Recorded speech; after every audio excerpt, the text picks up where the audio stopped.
Hello everybody, welcome to Magnet Brains. मैं हूं अनीशा, आपकी अपनी इंग्लिश एजुकेटर, और आज मैं स्टार्ट करने वाली हूं क्लास 12 की जो हमारी इलेक्टिव बुक है विच इज़ कैलेडोस्कोप, उसके शॉर्ट स्टोरी सेक्शन का chapter number 3 which is a wedding in Brownsville. तो आज हम ये चैप्टर स्टार्ट करने वाले हैं। It is very interesting chapter, काफ़ी सस्पेंस भी है इस चैप्टर में, तो बहुत मज़ा आने वाला है। So let's begin with this chapter. सबसे पहले तो इस चैप्टर के ऑथर के बारे में पढ़ते हैं, जिनका नाम है मिस्टर आइजैक बैशेविस सिंगर। जो आप मेरे लेफ्ट हैंड साइड पे इमेज देख रहे हैं, ये हमारे ऑथर की है। Let's read about our author. Isaac Bashevis Singer was born in Poland in 1902 and died in 1991. तो सबसे पहले तो हम बता दें कि Isaac Bashevis Singer was born in Poland में वो उनका बर्थ हुआ था 1902 में और उनकी डेथ हुई थी 1991 में। ही बिलोंग फ्रॉम ज्यू कम्युनिटी। ये कौन सी कम्युनिटी से बिलोंग करते थे? ज्यू कम्युनिटी, जिसको हिंदी में हम यहूदी भी कहते हैं। जो यहूदी लोग होते हैं उस कम्युनिटी को इंग्लिश में ज्यू कम्युनिटी कहा जाता है। In 1935, he emigrated to the US, and since then he worked as a regular journalist and columnist for the New York paper, the Jewish Daily Forward. तो 1935 में वो कहाँ शिफ्ट हो गए थे? पोलैंड से यूएस में, यानी कि यूनाइटेड स्टेट्स में शिफ्ट हो गए थे। और फिर वहाँ पे उन्होंने कैसे क्या बन के काम किया, क्या उनका प्रोफेशन था? एक रेगुलर जर्नलिस्ट थे और कॉलमनिस्ट थे, यानी कि कॉलम्स लिखते थे न्यूज़पेपर में, न्यूयॉर्क के न्यूज़पेपर में, जिसका नाम था द ज्यूइश डेली फॉरवर्ड। तो इस नाम के न्यूज़पेपर में, जो कि ज्यूइश था यानी कि यहूदी लोगों के लिए ही पर्टिकुलरली ये न्यूज़पेपर होता था, उसके ये कॉलमनिस्ट और जर्नलिस्ट के तौर पे वहाँ पे काम करते थे। He was awarded the Nobel Prize for Literature in 1978. तो इनको नोबेल प्राइज भी मिल चुका है लिटरेचर के लिए ईयर 1978 में। His publications include A Friend of Kafka, The Seance and the Other Stories. तो इनके जो publications हैं, यानी कि इन्होंने क्या क्या चीज़ें लिखी हैं, उसमें से जो मेजर और इम्पॉर्टेंट जो काफ़ी फेमस रह चुकी वो है अ फ्रेंड ऑफ काफ्का और the seance and the other stories. तो ये इनके मेजर वर्क हैं। Okay, so basically this is all about our author. अब चैप्टर स्टार्ट करने से पहले मैं सबसे पहले आपको एक छोटा सा ओवरव्यू दे देती हूँ चैप्टर के बारे में, ताकि आपको काफ़ी ईजी रहे चैप्टर समझने में। अब ये जो चैप्टर है ये बेसिकली हमें थोड़ा हिस्ट्री के बारे में बताता है, अबाउट जर्मन हिस्ट्री के बारे में। अब हम सब हिटलर को तो जानते ही हैं। अडोल्फ हिटलर कौन था? पूरी दुनिया का एक एक बच्चा एक एक इंसान उसको जानता है। तो जर्मनी के जो अडोल्फ हिटलर थे, उनको ये लगता था कि जो जर्मन में या जो जर्मनी में ज्यूइश लोग रहते हैं, यानी यहूदी लोग रहते हैं, यही रीज़न थे उनकी हार के वर्ल्ड वॉर 1 के टाइम पर।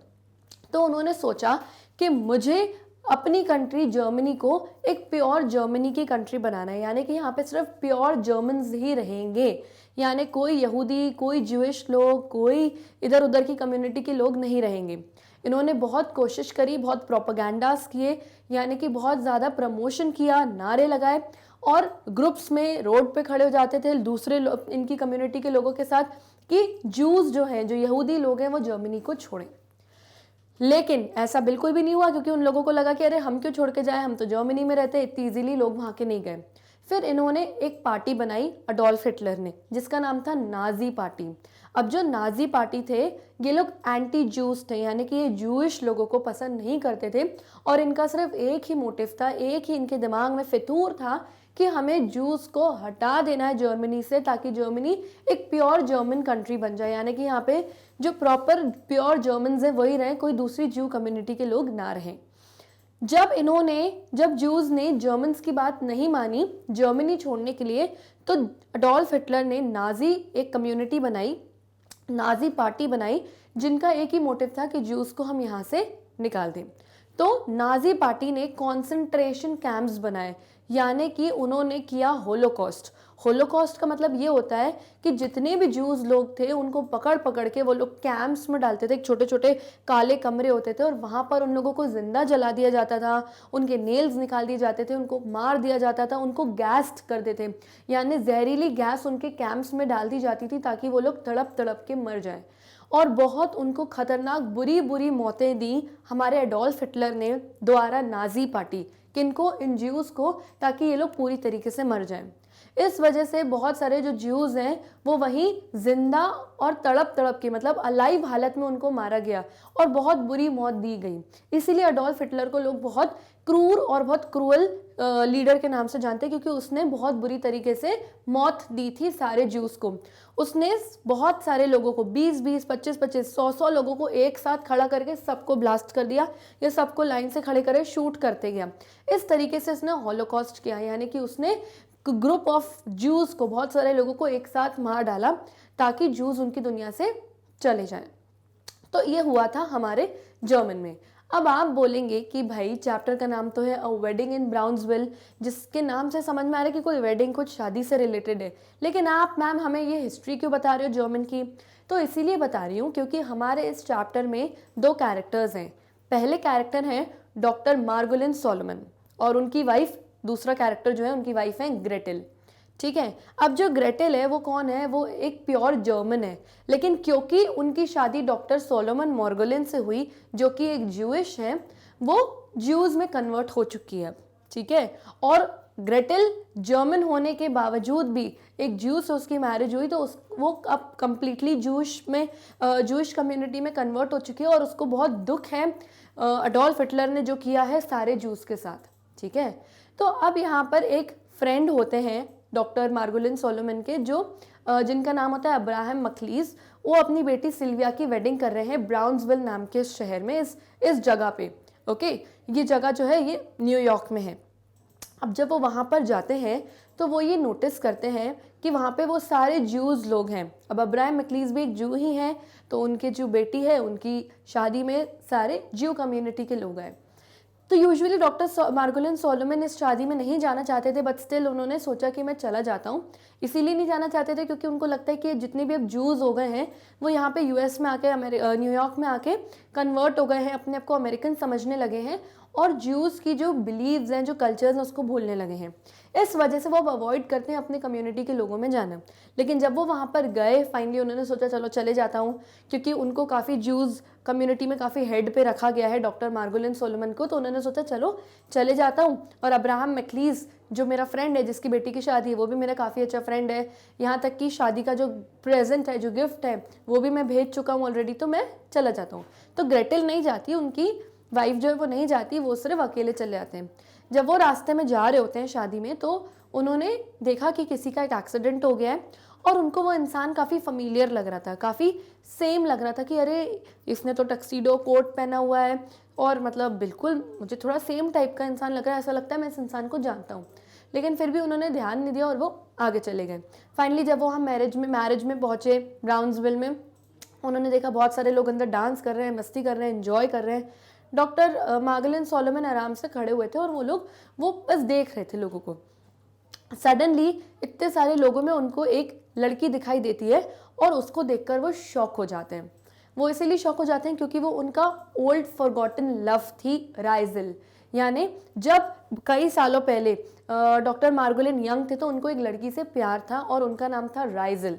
लेकिन उसके बाद कुछ हुआ और मतलब उसकी फैमिली ने उसकी शादी कहीं और करवा दी। लेकिन अनफॉर्चुनेटली जो राइजल थी उसको, उसके हस्बैंड को और उसकी फैमिली को नाजी पार्टी ने शूट कर दिया। क्यों शूट किया? क्योंकि ऑब्वियसली वो जू थी, तो नाजी पार्टी के हत्थे चढ़ गई वो और उसको शूट कर दिया, तो वो मर गई। लेकिन जब डॉक्टर मार्गोलिन सोलोमन ने इतने सालों बाद सिल्विया की शादी में राइजल को देखा, जो कि उनकी बिलव्ड थी, जिससे वो शादी करना चाहते थे लेकिन हो नहीं पाई, तो वो उसको देख के शॉक हो गए। वो उसके पास जाते हैं, पूछते हैं कि अरे तुम यहाँ कैसे आई यहाँ पे? तो शी जस्ट सेड कि मैं तो यहीं आई, कुछ टाइम पहले आई। तो उन्होंने बोला शादी हो गई तुम्हारी? बोला नहीं, शादी मेरी नहीं हुई, अभी तो मैं अटैच्ड नहीं हूँ। तो अब क्योंकि इतने सालों बाद वो उसको मिली, वो बिल्कुल क्रेजी हो गए डॉक्टर मार्गोलिन सोलोमन, क्योंकि उनकी वाइफ जो ग्रेटेल थी वो अब अपनी ब्यूटी खो चुकी थी। काफ़ी सालों बाद वो मतलब उनका इस मैरिज से इंटरेस्ट खत्म हो गया था, क्योंकि वो राइजल को देखकर समाव बहुत ज़्यादा खुश हो गए थे। एंड उन्होंने क्या किया, उन्होंने राइजल को कहा कि चलो हम थ्रेश होल्ड पर चढ़ते हैं, यानी वो जगह चर्च में जहाँ पर सिल्विया की मैरिज होने वाली थी, उसकी मैरिज सेरेमनी कंडक्ट होने वाली थी। तो कंडक्ट अभी होने से पहले ही वो वहाँ पे चढ़ गए और वो बोलते हैं राइजल को कि चलो हम शादी कर लेते हैं। तो वो कहती है कि यू नो शादी करने के लिए तो 1 पेनी की ज़रूरत होती है, यानी 1 पैसा देना पड़ता है चर्च में, और फिर आपकी मैरिज होती है। डॉक्टर मार्गरेट सोलोमन ने अपने पॉकेट्स चेक करना स्टार्ट किया and he was very surprised कि उनके पास तो कोई पैसे है ही नहीं, 1 रुपए भी नहीं है। उन्होंने कहा I don't understand, this is very surprising कि मेरे पास 1 पैसा भी नहीं है, ये कैसे पॉसिबल हो सकता है। मैं तो जब टैक्सी से यहाँ शादी में आया था तो मैंने टैक्सी ड्राइवर को कुछ पैसे दिए, कुछ टिप दी और मैं आ गया। क्या किसी ने मुझे यहाँ पे मेरी चोरी कर ली, मेरा वॉलेट चुरा लिया क्या? तो ऐसा नहीं हुआ। फिर सडनली डॉक्टर मार्गरेट सोलोमन को ये रियलाइज़ हुआ कि मैं तो इतना बूढ़ा हो चुका हूँ, इतने साल हो चुके हैं, वो ज्यू कम्युनिटी को ख़त्म हुए, नाजी पार्टी जब पावर में थी इतने साल हो गए, राइजल को उन्होंने इतने साल पहले मारा था। आज जब मुझे राइजल मिल रही है तो एग्जैक्टली वैसी ही यंग मिल रही है जैसे इतने साल पहले यंग लड़की हुआ करती थी। मैं तो बूढ़ा हो गया हूँ, लेकिन वो यंग कैसे? तो उन्होंने जब रियलाइज़ करना स्टार्ट किया तो उन्होंने चेक किया कि उनकी बॉडी बहुत डिफ्लेटेड थी डॉक्टर मार्गोलिन की, यानी कि उनको ऐसा लग रहा था उनके शरीर है ही नहीं, सिर्फ एक हवा जैसे उनको फील हो रहा था, अपनी बॉडी से वेट फील ही नहीं हो रहा था, ना उनको ब्रीदिंग फील हो रही थी। तो जब उन्होंने राइजल से कहा कि तुम राइजल नहीं हो सकती, राइजल इतने सालों बाद, तो मैं जब बूढ़ा होऊंगा तो राइजल भी बूढ़ी होनी चाहिए, तो बोलने लगी नहीं मैं तो वैसे ही हूँ। वो खुद शॉक थी राइजल समहाउ कि उसके साथ क्या हो रहा है। तो बाद में ये समझ में आता है डॉक्टर मार्गरेट सोलोमन को कि जब वो रास्ते में आ रहे थे शादी के लिए, मैरिज पार्टी अटेंड करने के लिए, तो उस टाइम जो एक्सीडेंट हुआ था वो एक्सीडेंट डॉक्टर मार्गरेट सोलोमन का ही हो गया था, और उन्होंने रियलाइज़ ही नहीं किया कि उनकी डेथ हो चुकी है वहाँ पर रोड पर। और ये जो सामने खड़ा है वो खड़ा था डॉक्टर मार्गरेट सोलोमन की सोल, उनकी आत्मा। ऑल्सो जो लड़की सामने थी राइजल, वो भी राइजल की सोल थी, आत्मा थी। जब नाजीज ने राइजल को शूट किया होगा तो उसको सडनली शूट किया होगा और उसको ये रियलाइज़ ही नहीं हुआ होगा कि उसकी डेथ हो गई। वो शॉक में थी। जब उसको भी ये चीज़ डॉक्टर मार्गरेट सोलोमन ने रियलाइज़ करवाई कि राइजल को तो नाजीज ने शूट कर दिया था, तो वो कहती नहीं ऐसा नहीं हो सकता। और फिर जब उसने अपनी बॉडी फील करी तो वो एक सोल थी, एक आत्मा थी, तो वो भी बहुत सैड हो गई। यानी जब उसको शूट किया होगा राइजल को तो उसने रियलाइज़ ही नहीं किया कि मेरी डेथ हो चुकी है, उससे पता ही नहीं चला और उसकी सोल भटक रही थी इस यूनिवर्स में, इस दुनिया में। एग्जैक्टली उसी तरह डॉक्टर मार्गरेट सोलोमन का भी एक्सीडेंट हो गया था रास्ते में आते वक्त, जब वो ये मैरिज पार्टी अटेंड करने आ रहे थे, और अभी जाके उनको ये रियलाइज़ हुआ कि ये तो मेरी सोल है, मेरी बॉडी तो है ही नहीं, मुझे ब्रीदिंग ही फील नहीं हो रही अपनी बॉडी में। और इस तरीके से इस नोट पर चैप्टर हमारा ख़त्म हो जाता है। तो इस चैप्टर से हम ये समझते हैं कि जो नाजीज ने अत्याचार और जो इतनी बुरी तरीके से लोगों को मार दिया था, ज्यूज़ को मार दिया था, उसका दुख, उसका दर्द आज भी लोगों के मन में है। यानी कि लोग अपनी डेथ के बाद भी ये एक्सेप्ट नहीं कर पाए हैं कि हम मर गए, उनको इतनी बुरी तरीके से और इतनी सडनली मारते गए, उड़ाते गए वो लिटरली। तो इस नोट पे हमारा चैप्टर ख़त्म होता है। तो ये थी अ वेडिंग इन ब्राउन्सविल। अब स्टार्ट करते हैं हम हमारे चैप्टर का explanation. So let's start with the explanation. The wedding had been a burden to Dr. Solomon Margolin from the very beginning. अब डॉक्टर सोलोमन मार्गोलिन के ऊपर जो वेडिंग है काफ़ी ज़्यादा बर्डन थी। अब ये उनकी खुद की वेडिंग की बात नहीं हो रही, ये उस वेडिंग की बात हो रही है जिसमें वो और उनकी वाइफ इनवाइटेड थे। तो ये जो वेडिंग है जो होने वाली है डॉक्टर सोलोमन मार्गोलिन की फ्रेंड की बेटी की, उसकी वेडिंग में इनको जाना है। अब उनको बर्डन लग रही कि अरे कौन जाए, क्या जाए। True, it was to take place on a Sunday, but Gretel had been right when she said that was the only evening in the week they could spend together. True, सही ही बात है, बर्डन भी लगेगी क्योंकि उनकी जो wife है doctor की, जिसका नाम ग्रेटेल है, वो कहती है कि संडे को शादी आ गई, हमें इनविटेशन आ गया और पूरे हफ्ते में हम वाइफ हस्बैंड को सिर्फ एक संडे इवनिंग ही तो मिलती है साथ में स्पेंड करने के लिए, अपनी बातें शेयर करने के लिए, वो भी आप मैरिज में चले जाओगे। तो इसीलिए ग्रेटल थोड़ा सा अपसेट होती कि मुझे नहीं जाना शादी में। It always turned out that way. ऐसा हमेशा ही होता है कि कभी ना कभी संडे को कोई ना कोई डॉक्टर के लिए काम ही निकल के आ जाता है। His responsibilities to the community made him give away the evenings that belonged to her. अब डॉक्टर मार्गलिन ज्यूइश थे, यानी ज्यू कम्युनिटी के थे, और ज्यूइश कम्युनिटी के टॉप हेड उनको बनाया गया था। तो ऐसा हमेशा ही होता था कि या तो संडे को कोई शादी का इनविटेशन आ जाता था, या कम्युनिटी के कोई ना कोई रिस्पॉन्सिबिलिटी आ जाती थी डॉक्टर मार्गलिन के लिए, और इस वजह से जो टाइम ग्रेटल डिजर्व करती है संडे को अपने हस्बैंड के साथ, वो उसको कभी नहीं मिल पाता था। The Zionist had appointed him to a committee. He was a board member of a Jewish scholastic society. He had become co-editor of an academic Jewish quarterly. अब Zionists कौन होते हैं? A community of Jewish men who believed that there should be separate state for Jews. तो Zionist कौन होते थे? Zionist वो यहूदी ज्यूज के मेन, आदमियों की कम्युनिटी होती थी जो ये बिलीव करते थे कि हम लोगों को ज्यूज के लिए एक सेपरेट स्टेट चाहिए जहाँ पे हम लोग शांति से रह पाए। ठीक है, तो जो ये जियोनिस्ट की जो कम्युनिटी थी उसके टॉप हेड किसको बना दिया गया था? हमारे डॉक्टर मार्गलिन सोलोमन को। ठीक है, और जो उसको और क्या बना दिया था? को एडिटर बना दिया था अकेडमिक जूइश क्वार्टरली का, यानी कि Jewish education promoted in a newspaper in every 3 months. Quarterly यानी हर 3 महीने बाद जो ज्यूज का न्यूज़पेपर है उसमें ज्यूइश एजुकेशन यानी यहूदी पढ़ाई को और प्रमोट करने के लिए काफ़ी आर्टिकल्स वगैरह आते थे। तो उस न्यूज़पेपर का भी डॉक्टर मार्गलिन सोलोमन को को एडिटर बना दिया गया था। तो यानी कि डॉक्टर काफ़ी ज़्यादा रिस्पॉन्सिबिलिटीज से भरे हुए थे, इसीलिए अपनी वाइफ को शायद टाइम नहीं दे पाते थे। And though he often referred to himself as an agnostic and even an atheist, तो डॉक्टर मार्गलिन अपने आप को क्या रेफर करते थे कि मैं एग्नोस्टिक हूँ, यानी कि person who is not sure whether God exist और नॉट।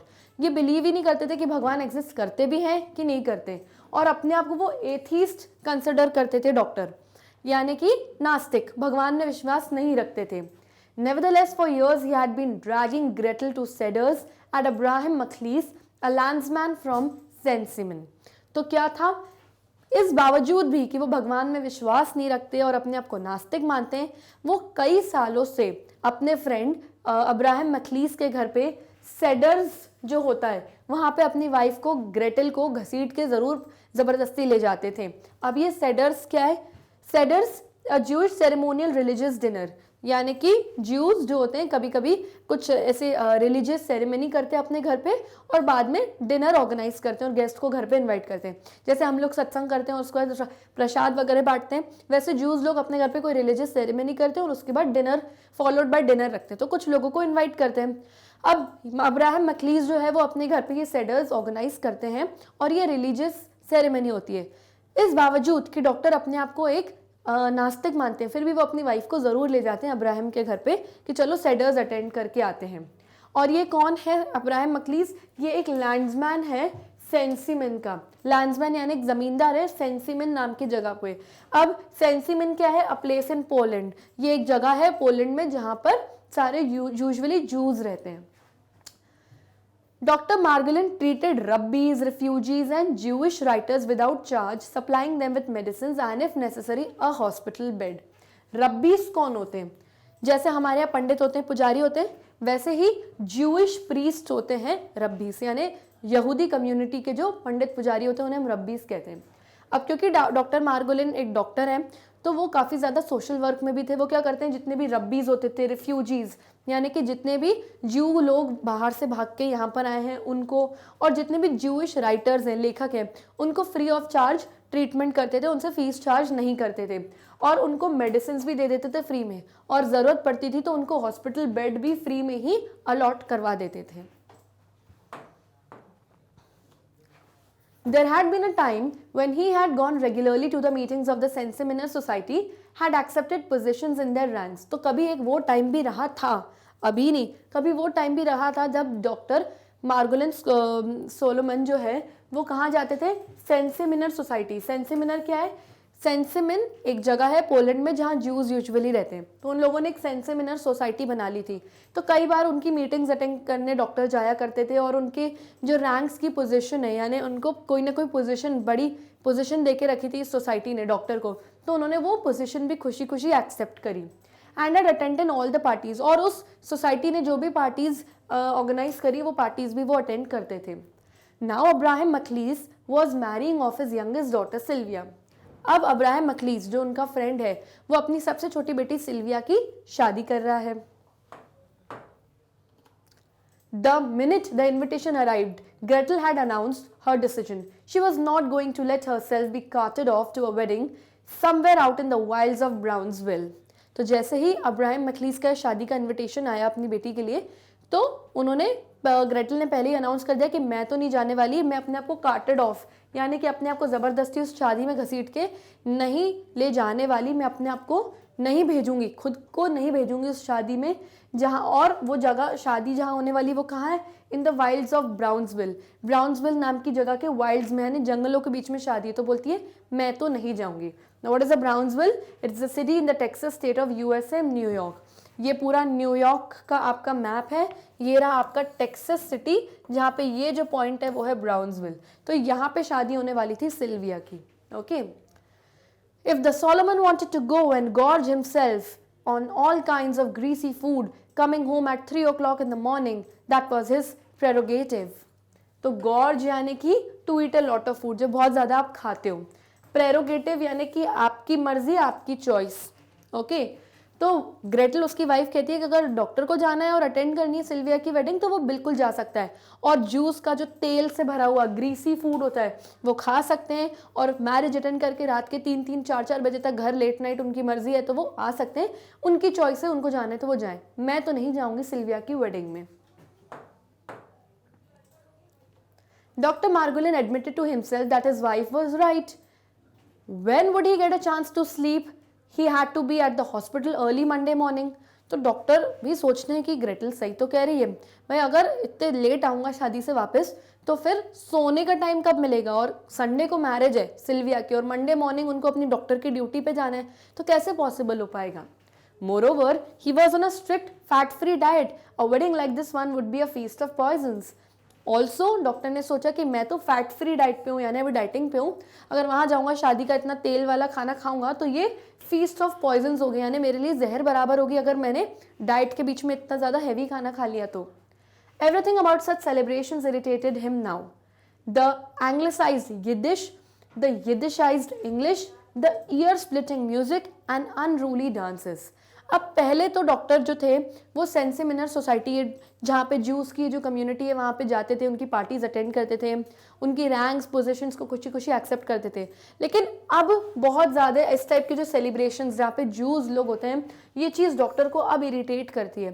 क्यों इरिटेट करती है? क्योंकि एंग्लिसाइज्ड इंग्लिश बोलते हैं हमारे जूस, यानी कि juice who became something English American in character, यानी है तो वो ज्यूज लेकिन यहाँ पे आने के बाद कैरेक्टर में कुछ इंग्लिश कुछ अमेरिकन टाइप के बन गए, और वो यिडिसाइज्ड इंग्लिश बोलते हैं, यानी इंग्लिश और उनकी जो ज्यूइश लैंग्वेज होती है उसको मिक्स करके कुछ बोलते हैं। तो बेसिकली प्योर ज्यूइश लैंग्वेज नहीं बोलते हैं और इंग्लिश के साथ मिक्स करके बोलते हैं, जो कि डॉक्टर के ईयर स्प्लिट करते हैं, यानी कान फाड़ने वाली इंग्लिश ऐसे लोग बोलते हैं। इसलिए अब उनको इस तरीके की जूस लोगों की पार्टी में जाना इरिटेशन लगती है, और जब वो जाते भी हैं तो इतना गंदा तेज म्यूजिक वो लोग बजा देते हैं तो डॉक्टर काफ़ी इरिटेट हो जाते हैं। और अनरूली डांसेस यानी डिफिकल्ट टू कंट्रोल या इनडिसेंट, तो वहाँ पे जो लोग होते हैं वो इनडिसेंट और अनकंट्रोलेबल डांस करने लगते हैं, जो कि जूस की कम्युनिटी में काफ़ी इनडिसेंट कंसिडर करा जाता है, और वो सब चीज़ें डॉक्टर मार्गोलिन सोलोमन को नहीं अच्छी लगती। Jewish laws and customs were completely distorted. Men who had no regard for Jewishness wore skull caps, and the reverend rabbis and cantors aped the Christian ministers. Distorted का मतलब क्या होता है? To change something and show it falsely. कि आपने इस चीज़ को बदल दिया है और फिर गलत तरीके से शो करते हो दुनिया के सामने। अब अगर आप ये पिक्चर देखेंगे तो आपने देखा होगा कि एक ये कैप पहनी हुई है, इस कैप को बोलते हैं स्कल कैप। मुस्लिम्स भी जब हमने देखा होगा जब वो नमाज पढ़ते हैं तो वो उनके मेन जो है इस तरीके की कैप्स पहनते हैं, तो उस कैप से थोड़ी और छोटी कैप होती है स्कल कैप, जो कि जूस पहनते हैं while they are doing their religious ceremonies. तो और कैंटर्स कौन होते हैं?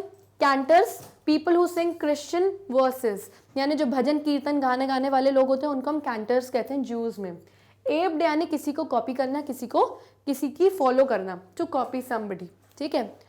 तो ये लाइन में बोल रहे हैं हमारे ऑथर कि जूस के जो लॉज हैं, जो कस्टम्स हैं, ये कम्प्लीटली डिस्टॉर्ट हो गए, यानी कम्प्लीटली चेंज कर दिए हैं जूस ही ने, जूइश लोगों ने, जूइश लोग क्या करते हैं, जानबूझ के स्कल कैप पहनते हैं, इस तरीके की कैप, और दिखाते हैं कि हम तो अब भी जूज हैं, बल्कि उनमें अभी भी जूस के कल्चर्स और जो बिलीव्स हैं वो ख़त्म हो चुके हैं। स्कल कैप पहन के इस तरीके से दिखावा करते हैं कि हम तो अब भी जूज ही हैं, लेकिन ऐसे नहीं करते। और जितने भी रब्बीज जो प्रीस्ट हैं और कैंटर्स यानी ज्यूस के जो भजन गाने वाले लोग हैं, वो क्रिश्चियन मिनिस्टर्स को फॉलो करते हैं, अपनी खुद की कम्युनिटी की ज्यूस के लॉज को फॉलो नहीं करते, क्रिश्चियन मिनिस्टर्स को फॉलो करते हैं।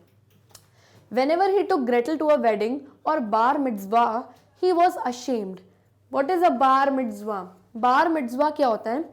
It is a ceremony of 13-year-old boy, Jewish boy who is ready and eligible to take part in public worship. जब ज्यूज में जब एक बच्चा, एक लड़का 13 साल का हो जाता है, तो एक बार मिtzvah करके उसकी एक सेरेमनी करवाते हैं।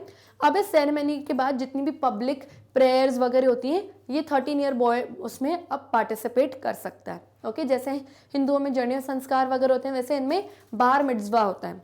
तो और डॉक्टर बताते हैं कि जब भी वो अपनी वाइफ ग्रेटल को किसी भी रिलीजियस सेरेमनी या बार मिtzvah सेरेमनी में ले जाते हैं, तो वो हमेशा वहाँ पे अशेम्ड फील करते हैं कि देखो, क्योंकि उनकी वाइफ कौन है, एक जर्मन है, लेकिन शादी उसने किससे करी है, डॉक्टर मार्गरेट सोलोमन से, जो कि एक ज्यू हैं। अब तो वो ज्यू में कन्वर्ट हो गई, लेकिन जब भी जाती होगी अपने हस्बैंड के साथ इधर उधर मैरिजेस में, तो देखती नहीं होगी कि इनके लोग, इनकी ही कम्युनिटी के लोग जो हैं, अपने रिलीजन्स को, कल्चर्स को फॉलो नहीं कर रहे और मजाक बना के रखा है। तो ये चीज़ देख के डॉक्टर मार्गरेट काफ़ी ज़्यादा अशेम्ड फील करते थे।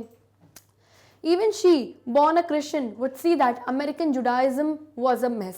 क्योंकि डॉक्टर की जो वाइफ थी ग्रेटल, वो खुद क्रिश्चियन थी, शी वॉज अ जर्मन में वो क्रिश्चियन थी, और वो देखती है कि अमेरिकन जुडाइज्म मतलब रिलीजन ऑफ जूज, हिंदू का रिलीजन को हम हिंदुइज्म कहते हैं, जूस के रिलीजन को हम जुडाइज्म कहते हैं। तो वो सोचती होगी कि जुडाइज्म कितना मैस है, कितना बर्बाद हो चुका है, इनके लोग इन्हीं के कल्चर्स एंड रिलीजन को फॉलो ढंग से नहीं कर पा रहे हैं। At least this time he would be spared the trouble of making apologies to her. At least this time यानी इस बार जब डॉक्टर मार्गोलिन सिल्विया की वेडिंग अटेंड करने जाएंगे, तो ग्रेटल तो पहले उसने मना कर दिया कि मैं नहीं जाऊंगी, तो वो सोचते हैं कि चलो अच्छा, इस बार ग्रेटल चल नहीं रही, मैं वैसे ही ज्यूस की वेडिंग अटेंड करने जा रहा हूँ, वहाँ पर भी यही वो लोग मेस करेंगे, अपने कल्चर्स का मजाक उड़ाएंगे वहाँ पे। तो कहता है, सोचता है चलो अच्छा, इस बार मैं उसको अपोलॉजी नहीं करूँगा, यानी माफ़ी नहीं मांगूंगा उससे कि माफ़ी चाहता हूँ, मेरे ही लोग इस तरीके से बिहेव कर रहे हैं। तो वो कहते हैं एटलीस्ट इस टाइम तो मैं इन सब अपॉलॉजी से बच जाऊंगा। Usually after breakfast on Sunday, he and his wife took a walk in Central Park, or when the weather was mild, went to the Palisades. But today, Solomon Margolin lingered in bed. Palisades क्या होता है? Palisades एक area होता है fencing near water, यानी कि पानी का एरिया होता है और वहाँ फेंस लगी रहती है। लिंगर्ड का मतलब stayed in bed longer than usual, यानी बेड में आप जानबूझ के बहुत देर तक सो रहे हो, जितना रोज नहीं सोते उतना आज सो रहे हो। तो वो बता रहे हैं कि यूजुअली संडे के दिन जब ब्रेकफास्ट हो जाता है, तो डॉक्टर मार्गोलिन और उनकी वाइफ जो है एक वॉक के लिए जाते हैं सेंट्रल पार्क में, और अगर वेदर माइल्ड होता है यानी कि धूप ज़्यादा तेज़ नहीं होती, तो वो पैलिसेड्स की तरफ भी, वाटर्स के पास में भी वॉक करने के लिए चले जाते हैं। पर आज जब संडे है, तो डॉक्टर मार्गोलिन जो है वो बेड में अभी भी सो रहे हैं, आलस कर रहे हैं। During the years, he had stopped attending functions of the Sensiminer Society. Meanwhile, the town of Sensimin had been destroyed. तो इतने सालों से आज वो ये वेडिंग तो अटेंड करने जा रहे हैं सिल्विया की, ठीक है, क्योंकि अब्राहम मैक्लीस सिल्विया के फादर उनके काफ़ी अच्छे फ्रेंड हैं, लेकिन इतने सालों से उन्होंने सेंसिमिनर सोसाइटी यानी कि Jewish people of the town Sencimin who were forced by Germans to leave their country. तो जो सेंसिमिनर सोसाइटी है यानी कि उन लोगों की सोसाइटी थी, यानी उन जूस की सोसाइटी थी जिनको जर्मन्स ने फोर्स किया था कि हमारी कंट्री छोड़ के जाओ। तो इन लोगों की सोसाइटी अब के जो फंक्शंस हैं वो डॉक्टर ने अब अटेंड करना छोड़ दिए थे, और सेंसिमिन का टाउन भी अब डिस्ट्रॉय कर दिया गया था उन्होंने, जर्मन्स ने कई साल पहले।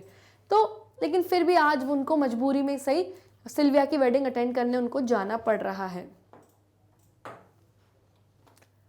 His family there had been tortured, burned, gassed. अब his family यानी किसकी बात हो रही है? डॉक्टर मार्गोलिन सोलोमन की, क्योंकि वो भी सेंसिमिन से ही बिलोंग करते थे और एक ज्यू ही हैं। तो जो नाजी पार्टी थी जर्मन्स की, उनका मुद्दा क्या था कि हम तो जूस को अपनी कंट्री से निकालेंगे। तो डॉक्टर की जो फैमिली थी उनको काफ़ी टॉर्चर किया गया, उन कॉन्सेंट्रेशन कैंप्स में बर्न, जिंदा जला दिया गया, और गैस यानी जहरीली गैस एक रूम में डाल के उसकी फैमिली मेम्बर्स को बंद कर दिया गया और उनको उस तड़प तड़प के मार डाला जर्मन्स की नाजी पार्टी ने, यानी हिटलर की पार्टी ने। तो ये सब हुआ था डॉक्टर की फैमिली के साथ।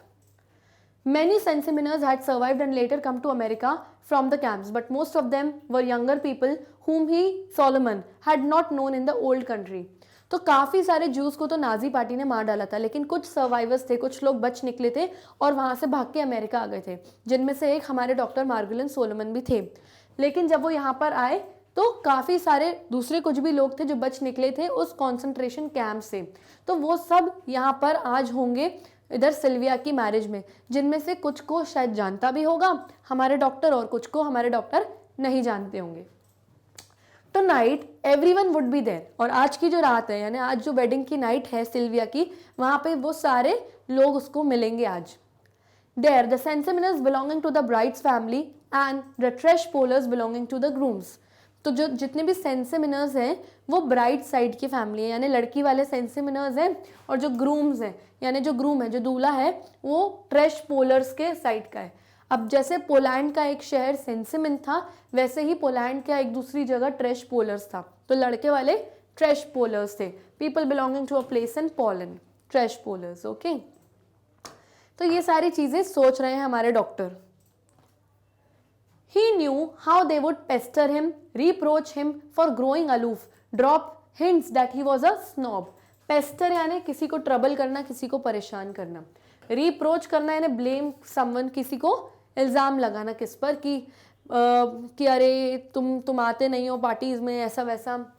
अलूफ का मतलब क्या होता है? Becoming distant from other people. जब आप दूसरों से दूरी बना देते हो तो आप अलूफ हो गए, उनसे थोड़ी आपने डिस्टेंस बना के रखा है।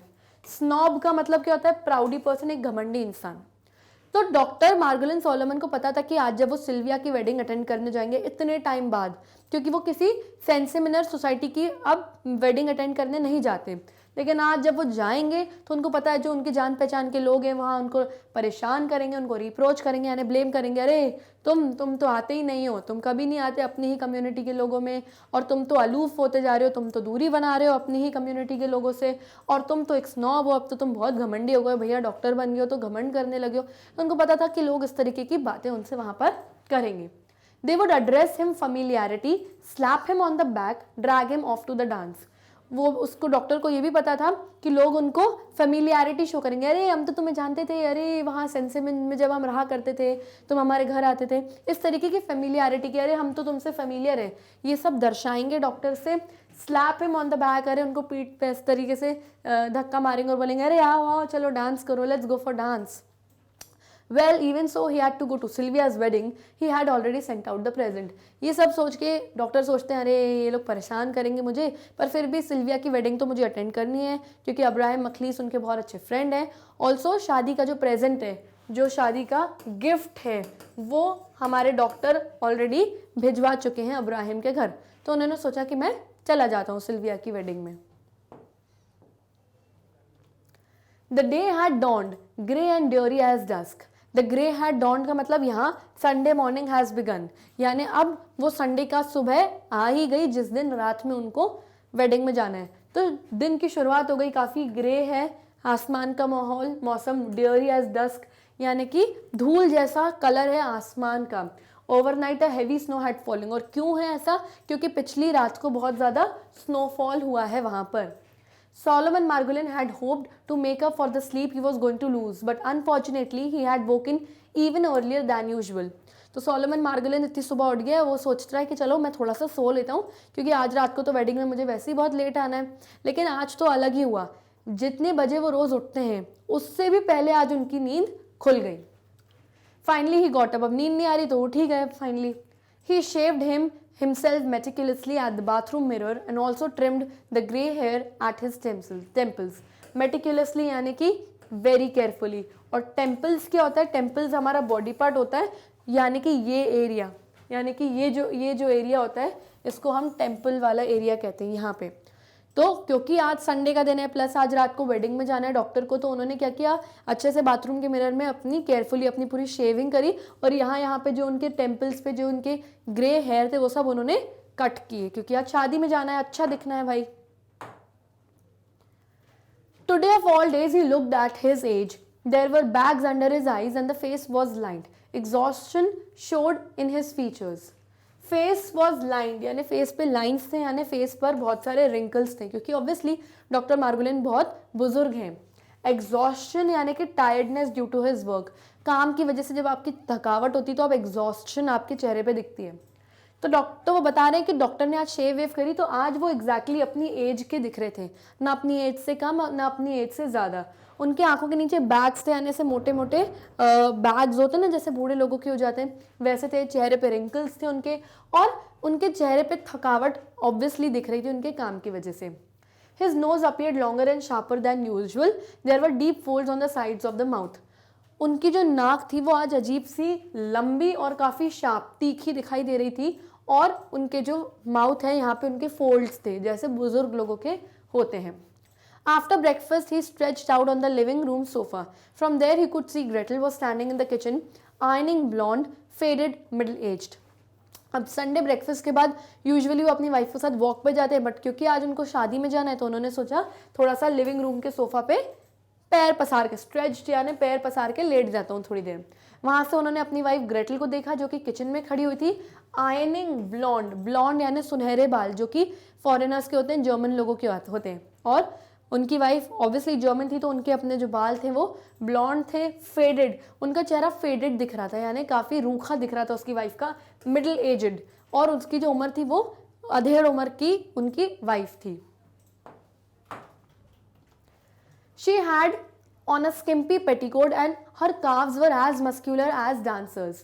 तो उसने क्या पहना था ग्रेटल ने, एक स्किम्पी पेटीकोट पहना था। स्किम्पी यानी टू स्मॉल, बहुत छोटा सा एक पेटीकोट स्कर्ट जैसा उसने पहना था, और जो उसके काव्स थे, काव्स यानी कि जो हमारे घुटने के नीचे जो पिछला हिस्सा होता है हमारे पैरों का उसको हम काव्स कहते हैं, वो जो थे वो काफ़ी स्ट्रॉन्ग थे जैसे एक डांसर के। एक डांसर क्या होता है, डांस कर करके उसके पैरों का शेप बहुत अच्छा हो जाता है। एग्जैक्टली उनकी वाइफ का भी पैरों का जो काफ शेप था वो काफ़ी स्ट्रॉन्ग था। अब ऐसा क्यों था, इसीलिए था क्योंकि Gretl had been a nurse in the Berlin hospital where he had been a member of the staff. On her family one brother a Nazi had died of typhus in a Russian prison camp. तो क्यों थे इसके calves इतने strong Gretel के, क्यों, क्योंकि Berlin में वो एक नर्स का काम करती थी, और उन्हीं हॉस्पिटल के स्टाफ में डॉक्टर मार्गलिन सोलोमन भी थे, इसलिए उनको वहाँ पे मिले होंगे, वहाँ पे they had been in love with each other, और फिर उनकी शादी हो गई थी। ठीक है ना। तो जो नर्सेज होती हैं यूजुअली उनके पैर स्ट्रॉन्ग होते हैं इधर उधर जा जा के काम कर करके। ठीक है। अब ग्रेटल की फैमिली में कौन कौन था, एक ब्रदर था, वन ब्रदर जो कि एक नाजी था, यानी ग्रेटल का भाई जो था, एक भाई, दो भाई थे उसके, जिसमें से जो पहला भाई था वो एक नाजी था, यानी हिटलर की नाजी पार्टी को सपोर्ट करता था, यानी जूस से नफरत करता था। He had died of typhus in a Russian prison camp. तो क्योंकि वो नाजी था, उनको उन नाजियों के जो दुश्मन थे वो रशियंस थे, तो रशियंस ने उसको पकड़ लिया अपने कॉन्सेंट्रेशन कैंप में, यानी छोटे छोटे अंधेरे से भरे कमरों में उसको बंद कर दिया, और वहाँ पर उसकी डेथ हो गई टाइफस नाम की बीमारी से। अब टाइफस क्या होता है, a disease cause from fleas. जो फ्लीज अगर हमको काटती हैं हमारी स्किन पे तो उस वजह से इस तरीके से पूरे स्पॉट्स हमारी बॉडी पे हो जाते हैं एंड अल्टीमेटली हमारी डेथ हो जाती है। तो उसको टाइफस हो गया था रशियन कैंप में, और इस वजह से उसकी डेथ हो गई थी। किसकी, ग्रेटल के एक भाई की। तो यहाँ पे ग्रेटल की फैमिली का इंट्रोडक्शन हो रहा है, तो एक भाई का तो इंट्रोडक्शन हो गया, अब देखते हैं दूसरे भाई को। A second, who was a communist, had been shot by the Nazis. Her aged father vegetated at the home of his other daughter in Hamburg and Gretel sent him money regularly. तो जो उसका दूसरा भाई था वो कौन था, वो एक कम्युनिस्ट था, यानी her brother was in favour of Russia. अब ये जो दूसरा भाई था, पहला भाई नाजियों के फेवर में था और उसको रशियंस ने मार दिया। ठीक है। जो दूसरा भाई था वो रशियंस के फेवर में था। किसके फेवर में था, रशियंस के फेवर में। तो उसको किसने मार दिया, नाजियों ने मार दिया। नाजी पार्टी जो जर्मन पार्टी थी हिटलर की। तो जो सेकंड भाई था वो एक कम्युनिस्ट था, यानी रशियंस को फॉलो करता था, उनको सपोर्ट करता था, तो नाजीज ने उसको शूट कर दिया। और जो उसके फादर हैं ग्रेटल के, वो काफ़ी एजड है, काफ़ी बुजुर्ग हैं। He vegetated at the home of his daughter in Hamburg, यानी कि वेजिटेटेड का मतलब होता है इन अ पैरालाइज्ड कंडीशन। वो पैरालाइज्ड इस कंडीशन में, यानी कि ना सुन सकते हैं ना, मतलब वो सिर्फ सुन सकते हैं और देख सकते हैं, ना बोल सकते हैं, ना अपने हाथ पैर हिला सकते हैं।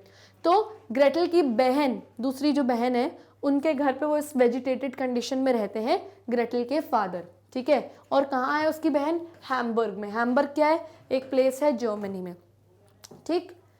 और ग्रेटल रेगुलरली अपने फादर को कुछ पैसे भी भेजती रहती है। She herself had become almost Jewish in New York, लेकिन खुद ग्रेटल भी एक जर्मन है, लेकिन जब वो न्यूयॉर्क आई अपने हस्बैंड डॉक्टर मार्गोलिन सोलोमन के साथ, तो वो एक ज्यूइश बन चुकी है अब, क्योंकि एक ज्यू पर्सन से उसकी शादी हुई और ज्यूज लोगों से उसका दिल कहीं ना कहीं अब अटैच हो गया, तो वो कन्वर्ट हो गई है। She had made friends with Jewish women, joined Hadassah, learned to cook Jewish dishes. तो अब यहाँ पे क्या है, उसने ज्यूइश औरतों से उसने दोस्ती कर ली है, उसने हदासा ज्वाइन कर लिया। What is a Hadassah? A group of Jewish women who promote Jewish values and believes. तो ये एक ज्यूइश कम्युनिटी की औरतों का ग्रुप होता है जो ज्यूज की कल्चर्स, उनके वैल्यूज, उनके बिलीव्स को प्रमोट करती है। तो उसने ये वाला ग्रुप भी अब ज्वाइन कर लिया है ग्रेटल ने, और ज्यूइश डिशेस भी उसने कुक करना अब सीख ली हैं। Even her Sai was Jewish. What do mean by Sai? जब आप इस तरीके से एक लंबी सांस लेते हो, तो इसका मतलब यहाँ पे ये बोल रहे हैं कि क्योंकि ग्रेटल एक कौन थी?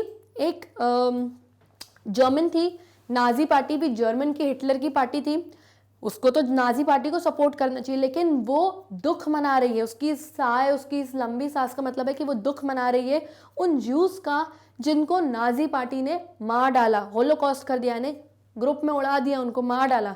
तो ये जो दुख भी मना रही है ना, वो ज्यूज के लिए ही है, वो इतना कन्वर्ट हो गई है। And she lamented continually over the Nazi catastrophe. Lamented यानी कि एक्सप्रेस्ड सैडनेस। तो जो नाजी पार्टी ने कैटास्ट्रोफ, जो ये भूकंप एक तरीके का जो ज्यूज पर उन्होंने ये जो उन पर इतना दर्द और अत्याचार किया था, उस पर हमेशा वो सैडनेस एक्सप्रेस करती है। She had her plot waiting for her beside his. She had her plot waiting for her beside his in that part of the cemetery that the Sensiminers had reserved for themselves. Cemetery क्या होता है? A place where dead people are buried. यानी कि एक जहाँ पे मरे हुए लोगों को बरी किया जाता है, गाड़ा जाता है, उस जगह को हम cemetery कहते हैं। तो वो अब इतनी ज़्यादा ज्यूज में कन्वर्ट हो गई है, इतना ज़्यादा अपने हस्बैंड के रिलीजन को में कन्वर्जन हो गया है उसका, कि क्या होता है ज्यूज कम्युनिटी में जो डेड पीपल होते हैं वो अपने मरने से पहले अपनी जो ग्रेव होती है, जो कब्र होती है, वो बुक कर लेते हैं कि हमारी ग्रेव यहाँ होगी। उसने अपने हस्बैंड के पास में एक सिमेट्री में, एक ग्रेवयार्ड में अपनी सिमेट्री, अपनी ग्रेव बुक कर लिए, यानी वहीं पे जहाँ पे सेंसिमिनस, जहाँ पे सारे जो पोलैंड के लोग हैं, जो ज्यूज लोग हैं, वहीं पर ही उसने अपनी ग्रेव भी बुक कर ली है। Dr. Margolin yawned, reached for the cigarette that lay in an ashtray on the coffee table beside him, and began to think about himself. अब डॉक्टर मार्गोलिन क्या कर रहे हैं? जवाई ले रहे हैं, उबासियाँ ले रहे हैं, क्योंकि वो सोफा पे आराम से पसर के बैठे हुए हैं और अपनी सिगरेट जला ली उन्होंने, और अब अपने बारे में उन्होंने सोचना स्टार्ट किया। His career had gone well. वो सोचते हैं कि मेरा करियर वगैरह तो काफ़ी अच्छा गया है अब मेरी पूरी life. Ostensibly he was a success. Ostensibly यानी apparently, यानी कि हालांकि उनका जो काम है, करियर है, वो काफ़ी सक्सेसफुल गए वो अपने काम में। He had an office on West End Avenue and wealthy patients. West End Avenue एक काफ़ी बड़ी जगह उनका ऑफिस था, और उनके पेशेंट्स भी काफ़ी वेल्दी थे, काफ़ी पैसे वाले थे, तो उनको फीस भी अच्छी देते थे। His colleagues respected him. जो लोग उनके साथ काम करते थे वो उनको रिस्पेक्ट करते थे। And he was an important figure in Jewish circles in New York. तो न्यूयॉर्क में जितने भी ज्यूइश सर्कल्स हैं, कम्युनिटीज़ हैं, उसमें एक इंपॉर्टेंट फिगर है, काफ़ी नामी इंसान मानते थे लोग डॉक्टर मार्गोलिन को, और काफ़ी रिस्पेक्ट करते थे। तो ये सब चीज़ें डॉक्टर मार्गोलिन वहाँ सोफा पे लेटे लेटे सोच रहे हैं अपने बारे में। What more could a boy from Sencimin expect. तो वो सोचते हैं सेंसिमिन नाम की एक छोटी सी जगह का एक लड़का, यानी वो खुद के लिए सोच रहे हैं क्या ही एक्सपेक्ट करता है, क्या ही एक्सपेक्ट कर सकता है लाइफ में, कि इतना बढ़िया जगह उनका ऑफिस है, इतने बड़े डॉक्टर बन गए, ज्यूइश कम्युनिटी के लोग उनके रिस्पेक्ट कर रहे हैं। A self taught man, the son of a poor teacher of Talmud. अब टालमुड क्या है? जैसे हमारी ग्रंथ की जो किताबें होती हैं, जैसे भगवद गीता हो गई, रामायण हो गई, तो ज्यूज की जो रिलीजियस बुक होती है उसको टालमुड कहते हैं, ज्यूइश सेरेमोनियल लॉ बुक। और इनकी जो रिलीजियस बुक होती है इसमें सब लॉज लिखे रहते हैं, यानी कि क्या कानून है ज्यूज के लिए, तो ये टालमुड है। तो वो अपने लिए ये सोच रहे हैं कि मैं एक सेल्फ टॉट मैन हूँ, यानी कि मैंने आज तक जो सीखा है खुद से सीखा है, और एक पुअर टीचर ऑफ टालमुड, यानी कि जो बुक है, लॉ बुक है, रिलीजियस लॉ बुक है टालमुड, इसके टीचर हुआ करते थे उनके पापा, किनके, डॉक्टर मार्गोलिन के। In person he was tall and quite handsome and he always had a way with women. अगर पर्सनली बात करें डॉक्टर मार्गोलिन की तो वो काफ़ी ज़्यादा हैंडसम थे और उनका काफ़ी टॉल थे और उनका he had a way with women, यानी औरतों को इम्प्रेस करने का तरीका उनको काफ़ी अच्छे से आता था। He still pursued them more than was good for him at his age and with his high blood pressure। तो इस उम्र में भी जिसमें वो काफ़ी बूढ़े हैं, उनको हाई ब्लड प्रेशर है, चेहरे पर रिंकल्स हैं, फिर भी वो कोई मौका नहीं छोड़ते विमेन को इम्प्रेस करने का। तो इस तरीके का कैरेक्टर था हमारे डॉक्टर का।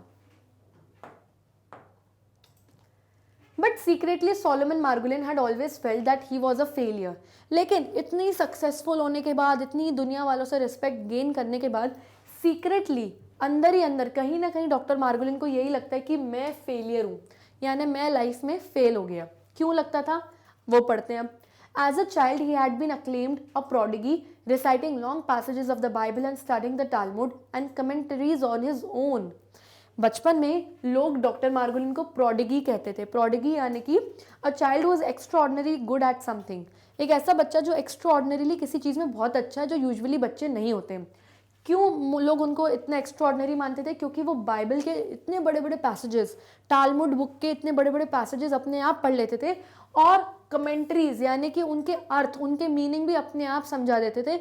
ये चीज़ें डॉक्टर मार्गोलिन को किसी ने नहीं सिखाई थी। When he was a boy of 11, he had sent for a responsum to the Rabbi of Tarnao, who had referred to him in his replies as great and illustrious। जब वो 11 साल के एक बच्चे थे तब उन्होंने एक रब्बी यानी ज्यूस के जो प्रीस्ट, जो पुजारी होते हैं, उनको एक रिस्पॉन्सम भेजा। रिस्पॉन्सम क्या होता है? अ रिटन क्वेश्चन और प्रॉब्लम सेंड टू द रब्बी। लिख के कोई प्रॉब्लम, कोई क्वेश्चन या कोई क्वेरी है, कोई डाउट है, आपने लिख के उनको भेजा। तो ये एक तरीके का रिस्पॉन्सम उन्होंने टारनाओ नाम की जगह के एक रब्बी थे, उनको ये रिस्पॉन्सम 11 साल की उम्र में भेजा था डॉक्टर मार्गोलिन ने। और जब रिप्लाई आया था रब्बी का उनको वापस, तो उसमें लिखा था ग्रेट एंड इलस्ट्रियस। उसमें लिखा था कि ये बच्चा बहुत ग्रेट है, जिस तरीके की इसकी थिंकिंग है, जिस तरीके की इसकी राइटिंग्स है, ये बच्चा आगे जाके बहुत ग्रेट, बहुत सक्सेसफुल बनेगा और इलस्ट्रियस बनेगा, यानी कि famous and successful. In his teens, he had become a master in the guide of the perplexed and the Kuzari. He taught himself algebra and geometry। तो जब वो टीन थे, यानी कि जब वो टीनेजर थे, उस उम्र में ही उन्होंने गाइड फॉर परप्लेक्स्ड नाम की जो बुक है वो पढ़ ली थी और कुजारी नाम की जो बुक है, ये दोनों बुक्स जो है अपने आप पढ़ ली थी, किसी ने उनको सिखाई नहीं थी। और एल्जेब्रा और ज्योमेट्री जैसे कॉन्सेप्ट्स, मैथ्स के जो ये कॉन्सेप्ट्स हैं, किसी ने उनको नहीं सिखाए थे, अरिथमेटिक मैथ्स के, उन्होंने खुद ही सीख लिया था। तो वो इतने ज़्यादा जीनियस थे बचपन में। At 17, he had attempted a translation of Spinoza's ethics from Latin to Hebrew, unaware that it had already been done before। अब स्पिनोजा कौन है? ये जो पिक्चर आप मेरे लेफ्ट हैंड साइड पे देख रहे हैं, ये स्पिनोजा नाम का पर्सन है and he was a great philosopher and thinker. ये बहुत बड़ी फिलोसोफर और थिंकर थे, काफ़ी बड़े। इन्होंने एथिक्स नाम की एक बुक लिखी थी, ठीक है। और हेब्रियू क्या है?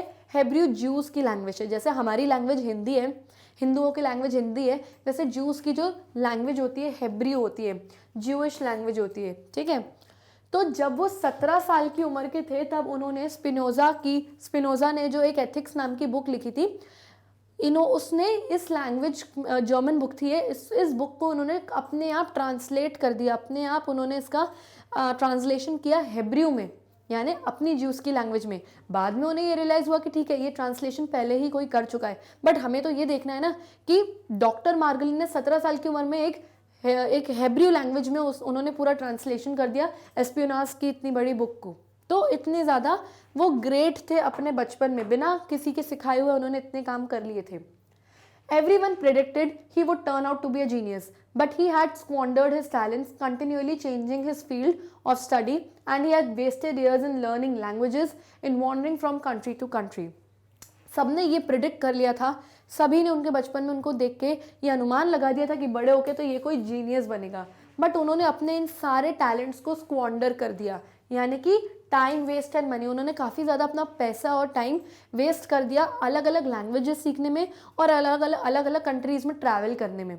तो इस वजह से जितने भी उनके, और कंटिन्यूसली उन्होंने ना अपनी पढ़ाई का जो फील्ड है उसको चेंज किया, कभी ये पढ़ा कभी वो पढ़ा, कभी ये लैंग्वेज सीखी कभी वो लैंग्वेज सीखी, कभी इस कंट्री चले गए कभी उस कंट्री। तो उन्होंने ना बिखेर दिया अपनी पूरे टैलेंट को। इस वजह से वो अपने आप को फेलियर मानते हैं। उन्होंने ये सारी चीज़ें बताई अपने बचपन की कि मैं इतना ज़्यादा जीनियस था, लोग मुझे जीनियस समझने लगे थे, लेकिन क्योंकि मैंने अपना बहुत टाइम और पैसा अलग अलग लैंग्वेज अलग अलग कंट्रीज ट्रैवल करने में, सीखने में और अपनी फील्ड ऑफ स्टडी को बार बार चेंज करने में मैंने अपने टैलेंट्स को बिखेर दिया। Nor he had any luck with his one great love, Raisel, the daughter of Melik, the watchmaker. Raisel had married someone else and later had been shot by the Nazis. अब एक चीज़ में failure, तो doctor ने बताया कि मैं पढ़ाई में और उसमें फेलियर हो गया, मैं अपने आप को कहीं ना कहीं फेलियर मानता हूँ। दूसरा रीज़न अपने आप को फेलियर मानने का क्या था कि वो अपनी एक लड़की से बहुत प्यार करते थे जिसका नाम था राइजल। वो कौन थी? वो मेलिक नाम के आदमी की बेटी थी और वो जो आदमी था वो एक वॉच मेकर था, घड़ियाँ बनाता था। बाद में राइजल की शादी किसी और से करा दी गई और फिर नाजियों ने, जो जर्मन की जो पार्टी थी, नाजी पार्टी, उन्होंने राइजल और उसके हस्बैंड और उसकी फैमिली को शूट कर दिया, यानी गोली से मार दिया। तो इस वजह से, क्योंकि वो राइजल को अपनी वाइफ नहीं बना पाए, इस वजह से भी वो अपने आप को एक फेलियर कंसिडर करते थे डॉक्टर। तो वहाँ सोफा पे पड़े पड़े लेटे लेटे फालतू की सब चीज़ें सोच रहे थे हमारे doctor. All his life, Solomon Margolin had been plagued by the eternal questions. Plagued यानी troubled, परेशान होना, और eternal यानी unending, जो कभी नहीं ख़त्म होते। तो ये जो questions हैं जो डॉक्टर मार्गोलिन के दिमाग में हमेशा आते हैं कि राइजल मुझे नहीं मिली, मैंने अपने टैलेंट्स को बिखेर दिया, इतना सक्सेसफुल नहीं हो बन पाए जबकि थे, लेकिन फिर भी उनको लगता है कि मैं फेलियर हूँ कहीं ना कहीं। ये सारे जो क्वेश्चंस हैं डॉक्टर मार्गोलिन के दिमाग में हमेशा उनको ट्रबल करते थे और ये कभी ना खत्म होने सवाल वाले उनके सवाल जो है दिमाग में हमेशा आते थे। He still lay awake at night trying to solve the mysteries of the universe. He suffered from hypochondria and the fear of death haunted even his dreams. तो वो आज भी टिल डेट डॉक्टर मार्गोलिन कई रातों तक इस तरीके से जागते रहते हैं, सोचते रहते हैं, और उनको हाइपोकॉन्ड्रिया नाम की बीमारी थी, a mental condition in which a person thinks that he is not well even when there is nothing wrong. तो एक ऐसी मेंटल कंडीशन जिसमें इंसान को लगता है कि मैं ठीक नहीं हूँ, जबकि वो बिल्कुल बढ़िया ठीक है, लेकिन फिर भी लगता है कि मैं ठीक नहीं हूँ। तो इस हाइपोकॉन्ड्रिया नाम की बीमारी से वो जूझ रहे थे and fear of death haunted him even his dreams. और उनके सपनों में उनको हमेशा ये डर लगा रहता था कि मेरी डेथ हो जाएगी, मैं मर जाऊँगा। क्यों? क्योंकि उनकी फैमिली को नाजियों ने बहुत बुरी तरीके से, बहुत बेरहमी से मारा था, और वो जो डर है, वो जो मौत के मुंह से निकल के भाग निकले थे कॉन्सेंट्रेशन कैंप से, वो डर अब तक उनके माइंड से नहीं निकल रहा है। तो वो जो डर है अब तक उनके माइंड में है। Hitler's carnage and the extinction of his family had rooted out his last hope for better days and destroyed all his faith in humanity. Carnage यानी कि violent killing of large number of people, क्योंकि Hitler ने carnage किया यानी बहुत ही बेरहमी से बहुत सारे जूस को मार डाला था, वो सारी चीज़ें, और उसकी फैमिली का एक्सटिंक्शन हो गया था, यानी कि उसकी जो खानदान था पूरा ख़त्म हो गया था नाजी पार्टी द्वारा। हिटलर ने मार डाला था सबको। तो वो ये सब चीज़ें अपनी लाइफ में एक्सपीरियंस करके देख के उनके अंदर से उम्मीद ही ख़त्म हो गई कि शायद कुछ बेटर दिन अब मेरी लाइफ में आएंगे। उनका ह्यूमैनिटी से, इंसानियत से फेथ उठ गया था, यानी विश्वास ही कहीं ना कहीं उठ गया था डॉक्टर मार्गोलिन का। He had begun to despise the matrons who come to him for the petty ills while millions were devising horrible deaths for one another. अब डिस्पाइस का मतलब क्या होता है? एक्सट्रीमली हेट समवन, जब आप किसी को बहुत ज़्यादा नफरत करते हो। मैट्रन्स कौन होती हैं? Female patients, old female patients. तो जो डॉक्टर हैं वो सोचते हैं वो उन मैट्रन्स यानी उन फीमेल पेशेंट्स को नफरत, क्योंकि वो डॉक्टर थे और उनके पास कई तरीके के पेशेंट आते थे। तो जो बूढ़ी औरतें, जो मैट्रन्स आती थी, पेटी इल्स, छोटी मोटी बीमारी लेके कि हमें सर दर्द हो रहा है, हमें खांसी हो रही है, हमें ज़ुकाम हो रहा है, छोटी मोटी बीमारी लेके जब उनके पास आते थे तो उनको उस चीज़ से बहुत चिढ़ होती थी, बहुत नफरत होती थी। वो सोचते थे कि तुम्हें छोटी मोटी सर दर्द और खांसी में इतनी प्रॉब्लम हो रही है, जबकि कई लोगों ने इस दुनिया में हॉरिबल डेथ्स सफ़र करी है, जैसे कि ज्यूज़ ने जब नाजी पार्टी लोगों ने उनको मार डाला था। तो तब ये चीज़ें देख के उनको काफ़ी इरिटेशन होती है। Gretl came in from the kitchen, what shirt are you going to put on? तो ये सारी चीज़ें जो थी डॉक्टर वहीं सोफा पे लेटे लेटे सोचते हैं और उसी वक्त ग्रेटल किचन से बाहर आती है और पूछती है उससे, अपने हस्बैंड से, कि what shirt are you going to put on, कि आज रात की वेडिंग के लिए कौन सी शर्ट तुम पहनने वाले हो। Solomon Margolin regarded her quietly. She had had her own share of troubles. She had suffered in silence for 2 brothers, even for Hans the Nazi. तो सोलोमन मार्गोलिन जो डॉक्टर हैं वो उन्होंने ध्यान से उसकी बात सुन ली, क्वाइटली चुपचाप सुन ली। फिर वो ग्रेटल के बारे में सोचते हैं कि मेरी वाइफ ग्रेटल देखो, इसने खामोशी में अपने 2 भाइयों के लिए, 2 भाई ख़त्म हो गए इसके, 2 भाइयों के लिए इसने गम मनाया, इतना ज़्यादा सोचती है शांति में, जबकि साइलेंस में वो रो के दुनिया को दिखाती नहीं कि मेरे ब्रदर मर गए, क्योंकि इसके ब्रदर जो थे वो रशियंस को और नाजीज़ को सपोर्ट करते थे। तो जूस के सामने उनके बारे में रो भी नहीं सकती, वरना जूस बोलेंगे कि तुम्हारे भाइयों ने हमें मारो, तुम अपने भाइयों के लिए रो रही हो। तो साइलेंस में बेचारी अंदर ही अंदर सफ़र करती रही, अपने भाइयों के लिए रोती रही। इवन हैंस क्या था, second brother of Gretl who supported Nazis. Hans उसका दूसरा भाई था, दूसरा वाला भाई था जो नाजियों को सपोर्ट करता था, उसके लिए भी बेचारी रोती थी, अंदर ही अंदर दुनिया के सामने रो के नहीं दिखा पाती थी। She had gone through a prolonged change of life. Gretel ने पूरा एक प्रोलॉन्ग्ड चेंज ऑफ लाइफ सफ़र किया, यानी कि वो जर्मन थी, फिर उसने डॉक्टर सोलोमन से शादी की जो कि एक ज्यू है, अपनी लाइफ कंप्लीटली चेंज करी, ज्यूइश वुमेन से दोस्ती कर ली। बेचारी ने एक प्रोलॉन्ग्ड यानी काफ़ी लंबा लाइफ को अपना उसने चेंज किया है। Now her face was flushed and covered with beads of sweat. उसका फेस अब काफ़ी फ्लश हो गया है, यानी कि पूरा गीला है, और बीड्स ऑफ स्वेट यानी पूरा पसीने से भरा है। क्यों? क्योंकि वो अभी किचन से काम करके आ रही है। He earned more than enough to pay for a maid, yet Gretel insisted on doing all the housework herself, even the laundry. Doctor Margolin के पास इतना पैसा है कि वो एक मेड, एक बाई को इजीली रख सकते हैं, लेकिन ग्रेटल यही बोलती है कि नहीं, मैं तो पूरा काम खुद ही करूँगी। यहाँ तक कि वो लॉन्ड्री भी खुद करती है, यानी कि कपड़े धोना, सुखाना, प्रेस करना, जमाना, इवन एवरीथिंग, छोटी छोटी चीज़ें घर की वो सब खुद करती है। It had become a mania with her. Mania यानी कि a strong enthusiasm for someone. कुछ लोग सनकी नहीं होते कि नहीं हम तो सब काम पूरा खुद करेंगे, एक तरीके से सनक बन गई है ग्रेटल की पूरा काम खुद करने की। Every day she scoured the oven. Scoured यानी कि to clean something by rubbing it hard. हर दिन वो अवन को रगड़ रगड़ के धोती है पूरा। She was for ever polishing the Windows of their apartment on the 16th floor and without using a safety belt. वो 16वें मंजिल पे रहती थी और 16वें मंजिल की जितनी भी विंडोज़ थी सब खुद चढ़ के बाहर निकल के लटक के पूरी साफ़ करती थी, बिना कोई सेफ्टी बेल्ट पहने। गिर जाती तो वो भी टपक ही जाती अपने भाइयों की तरह, लेकिन पगली थी, खुद अकेले पूरा ही साफ़ करती थी। All the other housewives in the building ordered their groceries delivered, but Gretel lugged the heavy bags from the supermarket herself. उनकी पूरी बिल्डिंग में जितनी भी लेडीज़ थी वो सब ग्रॉसरी, सब्जी भाजी ऑर्डर करके अपने घर पे डिलीवर कराती थी, लेकिन हमारी ग्रेटल माता जो थी वो अकेले पूरा जाती थी और भारी भारी सब्जियों के थैले लग्ड करके यानी पूरा उठा के आती थी सुपरमार्केट से, सब खुद करती थी, फिर 16वें मंजिल तक चढ़ती भी थी। तो ये हमारी ग्रेटल थी।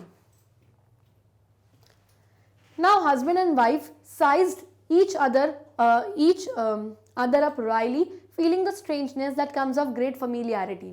Wryly का मतलब क्या होता है? With disappointment and abusement. अब हस्बैंड एंड वाइफ, क्योंकि वो किचन से बाहर आ गई है, वो सोफा पे लेटे दोनों, वो पूछ रही है कौन सी शर्ट पहनोगे रात को, दोनों एक दूसरे को देख रहे हैं, तो दोनों एक दूसरे को अम्यूज यानी अजीब तरीके से सरप्राइजिंगली देख रहे हैं और कहीं ना कहीं डिसअपॉइंटेड वे में भी देख रहे हैं। कभी कभी क्या होता है, जब आप लोगों को बहुत ज़्यादा डीपली जान लेते हो तो आप उनकी ऐब जान लेते हो, यानी कि उनकी बैड पॉइंट्स जान लेते हो, और फिर आपको कहीं ना कहीं उनसे चिढ़ भी होती है। अब ठीक है, साथ रहना है, हस्बैंड है, वाइफ है, तो रहना भी है। तो वो सिचुएशन दोनों के बीच में उस वक्त आ गई थी। He was always amazed at how she had lost her looks. तो डॉक्टर सोचते हैं कि कैसे उसने अपने लुक्स ख़त्म कर दिए, यानी ग्रेटल की जो चेहरे की सुंदरता है वो कितनी ख़त्म हो गई है, उम्र के साथ ढल गई है वो। No feature had altered, but something in her aspect had given way. Her pride, her hopefulness, her curiosity. तो altered यानी कि change. तो डॉक्टर कहते हैं कि कोई भी इतना चेंज नहीं होता जितनी ग्रेटल इतने सालों में चेंज हो गई है। उसके लुक्स, उसके फीचर्स तो चेंज हुए ही हुए हैं, साथ में उसकी प्राइड यानी कि जो वो अपने आप में गर्व महसूस करती थी वो ख़त्म हो गया है। हर होपफुलनेस यानी कि आशावादी था, वो अपने अंदर होप, उसके अंदर उम्मीदें जो रखती थी वो सब खत्म हो गए। हर क्यूरियोसिटी यानी अलग अलग चीज़ों को जानने की इच्छा, सब चीज़ें कहीं ना कहीं ग्रेटल में कहीं ना कहीं ख़राब हो गई हैं, ख़त्म हो गई हैं, ऐसा डॉक्टर हमारे सोच रहे थे। ही ब्लर्टेड आउट, अब क्योंकि वो इतना सब सोच सोच के ही सडनली ब्लर्टेड आउट, बहुत जोर से केयरलेसली वो तेज चिल्ला पड़ा, वो कहता है what shirt, it doesn't matter, क्योंकि वो उससे पूछने आई थी कि रात को कौन सी शर्ट पहनोगे, तो वो बोलता है क्या शर्ट, क्या कोई सी भी शर्ट, क्या फर्क पड़ता है, कोई भी शर्ट पहन लूँ, अ वाइट शर्ट, तो डॉक्टर कहते हैं मैं वाइट शर्ट पहन लूँगा।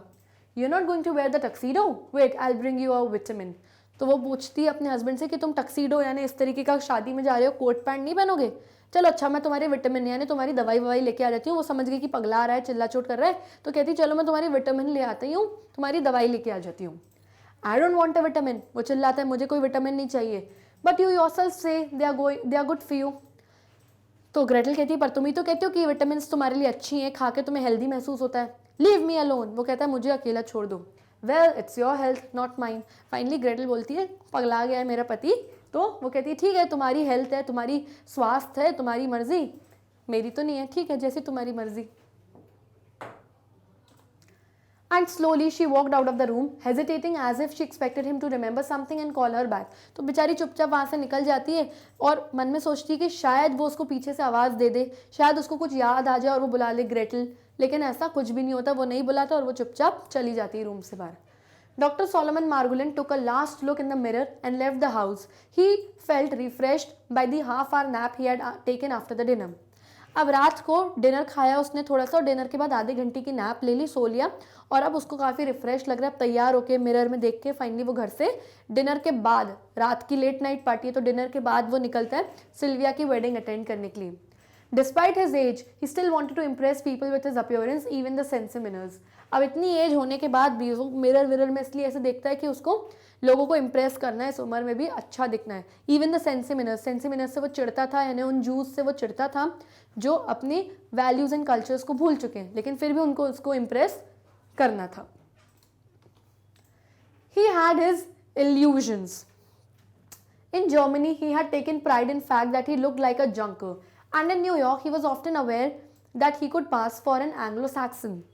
अब illusions यानी false beliefs, यानी झूठी मान्यताएं लोगों की कि हाँ, तो डॉक्टर मार्गोलिन की अपनी कुछ झूठी मान्यताएं, उसको लगता है कि मैं इस बात में सही हूँ, लेकिन कभी होता नहीं था। जब वो लोग जर्मनी में थे तो लोग उसको बोलते थे तुम जंकर दिखते हो, जंकर यानी कि अ ड्रग अडिक्ट अमेरिकन, जैसे अमेरिकन बहुत ड्रग वग लेके बिल्कुल वो नहीं हो जाते हैं, डिफरेंट वर्ल्ड में चले जाते हैं, उनको हम जंकर्स कहते हैं। तो जब वो जर्मनी में रहते थे डॉक्टर, तो वहाँ के लोगों ने कहते थे अरे तुम तो इतने सुंदर जंकर जैसे दिख रहे हो, और इस चीज़ को सुन के उनको काफ़ी प्राइड, काफ़ी गर्व महसूस होता था।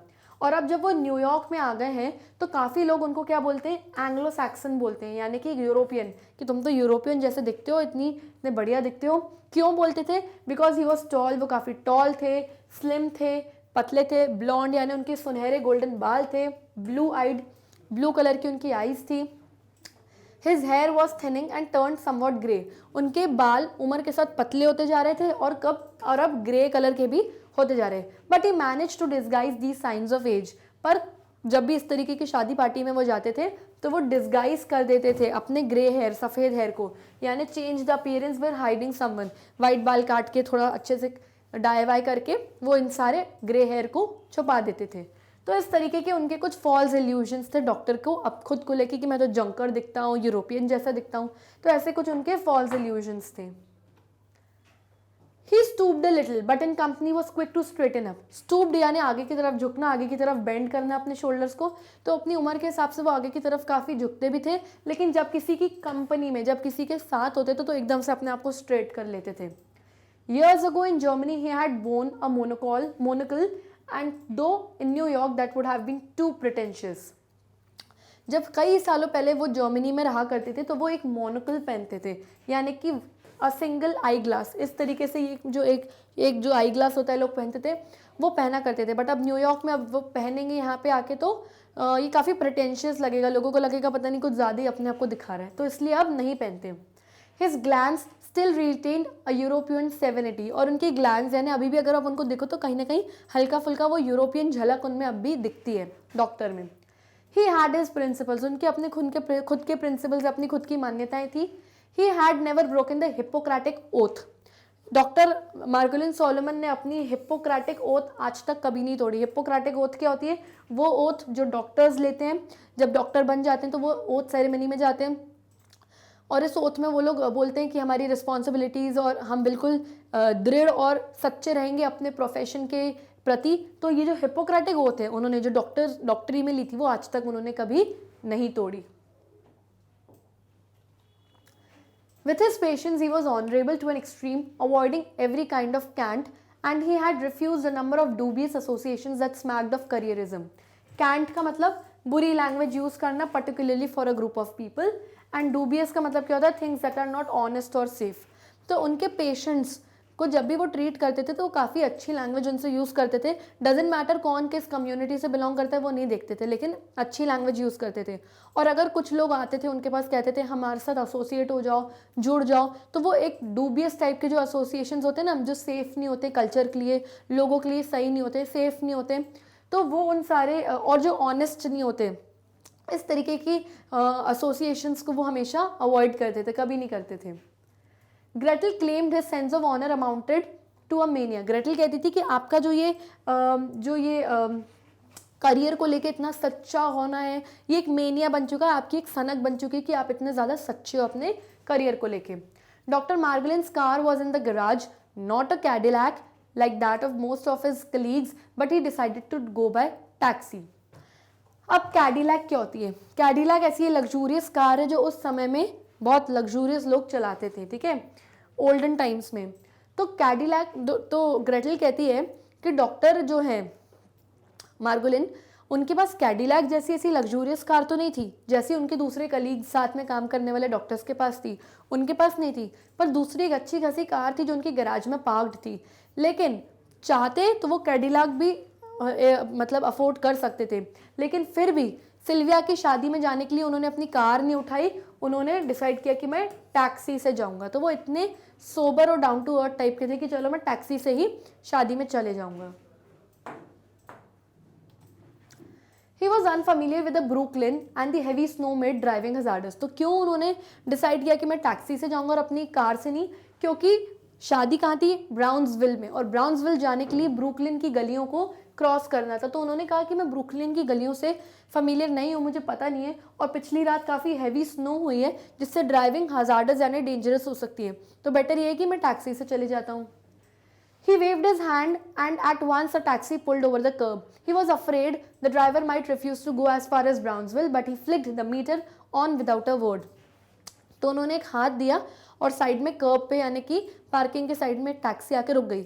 डॉक्टर को डर था कि पता नहीं इतनी दूर ये ब्राउन्सविल जाएगा कि नहीं जाएगा, बट एक ही बार में वो मान गया और उसने कुछ नहीं बोला, अपना मीटर फ्लिकर किया, मीटर ऑन किया और बोला बैठ जाओ, और वो लोग निकल गए मैरिज के लिए। Dr. Margolin peered through the frosted window into the wintry Sunday night, but there was nothing to be seen. The New York streets sprawled out, wet, dirty, impenetrably dark. तो डॉक्टर मार्गलिन ने taxi में बैठे बैठे अपनी window के बाहर देखा, काफ़ी फ्रॉस्ट, काफ़ी ओस जमी हुई थी स्नो की वजह से, और कुछ भी नहीं दिख रहा था। और न्यूयॉर्क की जो स्ट्रीट्स, जो रास्ते थे वो स्प्रॉल्ड थे, यानी they were covering a large area of land, बड़ा बड़ा, बहुत जहाँ तक नज़र जाए वहाँ तक न्यूयॉर्क की सड़कें थी। काफ़ी गीली थी, काफ़ी डर्टी भी थी क्योंकि पिछले रात को काफ़ी स्नोफॉल हुआ है, और इम्पेनेट्रेबली डार्क था, यानी कि इम्पॉसिबल टू एंटर और अंडरस्टैंड। इतना अंधेरा था रोड पे कि आप उस अंधेरों में घुस नहीं सकते, और समझना चाहो उन अंधेरों को तो समझ भी नहीं पाओगे, तो इतना अंधेरा था। After a while doctor Margolin leaned back, shut his eyes and retreated into his own warmth. थोड़ी देर बाद डॉक्टर मार्गोलिन आराम से आंखें बंद करके, टेक लगा के आंख बंद करके बैठ गए वार्मथ में, यानी कि गर्माहट में, क्योंकि बाहर ठंड थी और कुछ दिख भी नहीं रहा था। His destination was a wedding. Wasn't the world like this taxi plunging away somewhere into the unknown towards a cosmic destination? अब उनकी डेस्टिनेशन, डॉक्टर की डेस्टिनेशन क्या थी? वेडिंग। उनको आखिरी पॉइंट कहाँ जाना था? सिल्विया की वेडिंग अटेंड करने के लिए। अब उनको ये लगने लगा था कि प्लंजिंग का मीनिंग होता है टू गो समवेयर सडनली, कहीं पर भी आप सडनली पहुंच जाओ। उनको लग रहा था कि अपने ख्यालों में आ गए, कुछ भी अजीब सा सोचने लगे और सोचते हैं कि ये टैक्सी जो है ये प्लंज यानी सडनली कहीं किसी कॉस्मिक डेस्टिनेशन में पहुंचा देगी मुझे। कॉस्मिक का मतलब क्या होता है? कनेक्टेड विद स्पेस और यूनिवर्स, यानी अंतरिक्ष की किसी दुनिया में मुझे सडनली टैक्सी तो नहीं पहुंचा देगी। कुछ भी सोच रहे थे वो, ठीक है। Maybe a cosmic Brownsville, a cosmic wedding. हो सकता है कि मैं जिस ब्राउन्सविल जा रहा हूँ वेडिंग अटेंड करने वो कॉस्मिक ब्राउन्सविल हो, यानी अंतरिक्ष में किसी ब्राउन्सविल, अंतरिक्ष में कोई वेडिंग में पहुंच जाऊं मैं? Yes, but why did God और whatever anyone wanted to call him create a Hitler, a Stalin? तो ये सब चीज़ें सोचते सोचते फिर दूसरी चीज़ सोचने लगे, बोलने लगे कि भगवान को क्या पड़ी थी, गॉड को क्या पड़ी थी कि वो हिटलर जैसे इंसान को क्रिएट करे या स्टालिन जैसे इंसान को क्रिएट करे। स्टालिन कौन था? स्टालिन का नाम था, पूरा नाम Joseph Stalin, a great leader from Russia. He was a Joseph Stalin, he was a great leader, Russia के थे। ये भी काफ़ी ज़्यादा वायलेंट थे हिटलर की तरह। तो सोचते हैं कि भगवान को क्या पड़ी थी कि हिटलर और स्टालिन जैसे इतने वायलेंट लोगों को इस दुनिया में बनाने की क्या पड़ी थी, क्योंकि हिटलर ने इतने लोगों को मार डाला था। Why did he need world wars? क्यों भगवान ने वर्ल्ड वॉर्स बनाई? World war 1, world war 2? Why heart attack, cancers? Doctor Margolin took a cigarette and lit it hesitantly. तो वो सोचने लगे क्यों लोगों को हार्ट अटैक आते हैं, क्यों लोगों को कैंसर होता है, और ये बहुत सुन के एकदम घबराहट होने लगी और सडनली उन्होंने अपनी सिगरेट जला ली। What had they been thinking of, those pious uncles of his, when they were digging their own graves? Pious का मतलब क्या होता है? People who have deep beliefs in religion. वो लोग जिनका अपने रिलीजन में काफ़ी ज़्यादा बिलीफ होता है, काफ़ी अपने रिलीजन को मानते हैं। तो वो डॉक्टर मार्गोलिन सोचते हैं कि मेरे बेचारे अंकल्स, मेरे बेचारे चाचा, मेरे अंकल्स, मेरे फादर बेचारे कितना ज़्यादा रिलीजन में बिलीव करते थे, क्या बीती होगी उन पर जब हिटलर ने उनसे ही उनकी खुद की ग्रेव्स को डिग करवाई, यानी कि अपनी कब्र खुद खोदो। ऐसा किया भी था रियलिटी में हिटलर ने। तो वो सोच रहा था बेचारों पे क्या बीती होगी उस वक्त। Was immortality possible? तो वो सोचता है कि क्या इमॉर्टैलिटी पॉसिबल है, क्या कोई इंसान हमेशा के लिए इमॉर्टल, अमर रह सकता है? Was there such a thing as soul? क्या इस दुनिया में सोल, आत्मा जैसी कोई चीज होती भी है? All the arguments for and against were and worth a pinch of dust. तो ये सब जो ये फालतू की चीज़ें सोच रहा था, फिर वो सोचता है कि मैं कितना सोच रहा हूँ, किसी टॉपिक के फॉर में फेवर में सोच रहा हूँ, किसी टॉपिक के अगेंस्ट में सोच रहा हूँ, वो किसी पिंच ऑफ डस्ट यानी धूल के एक छोटे से तिनके जितने भी अब कोई फ़र्क नहीं पड़ता, क्योंकि ये सब पुरानी चीज़ें हो चुकी हैं। लोगों को मरना था मर गए, हिटलर को जो करना था कर चुके, अब इन सब बातों का कोई फ़ायदा नहीं है। The taxi turned onto the bridge across the East River and for the first time Dr. Margolin was able to see the sky. फिर टैक्सी धीरे धीरे एक ब्रिज की तरफ चढ़ी और ईस्ट रिवर की तरफ, ब्रिज नीचे ईस्ट रिवर थी, ऊपर ब्रिज था, उस ब्रिज पे इनकी टैक्सी गई और पहली बार डॉक्टर मार्गोलिन ने स्काई, खुला आसमान देखा, क्योंकि अब तक उनको काफ़ी ज़्यादा ओस फ्रॉस्ट हर जगह दिख रही थी। It sagged low heavy red as glowing metal. Sagged यानी नीचे की तरफ हैंग करना या फिर बेंड करना, तो आसमान ऐसा लग रहा था नीचे की तरफ हैंग कर रहा हुआ है और एक मेटल जैसे ग्लो कर रहा है, लाइट जल रही है। Higher up a violet glare suffused the vault of the heavens. और सफ्यूज का मतलब क्या होता है? सफ्यूज मतलब टू स्प्रेड लाइट, जब अब लाइट फैल जाती है हर जगह। और वॉल्ट यानी कि अ room with a strong door in banks. तो जैसे आसमान में जैसे कोई लाइट हो गई, कोई बैंगनी कलर की, कोई वायलेट कलर की लाइट ने एक बादल को जैसे चीरती हुई गई, तो वो चीज़ उनको ऐसा दिखाई पड़ा वहाँ पर। Snow was sifting down gently bringing a winter peace to the world. और जो बर्फ़ गिर रही थी, जो स्नोफॉल हो रहा था, वो रुई की तरह ज़मीन पे आ रही थी, जैसे कि वो दुनिया में एक विंटर पीस लेके आ रही है। और विंटर पीस का यहाँ पे क्या मतलब है?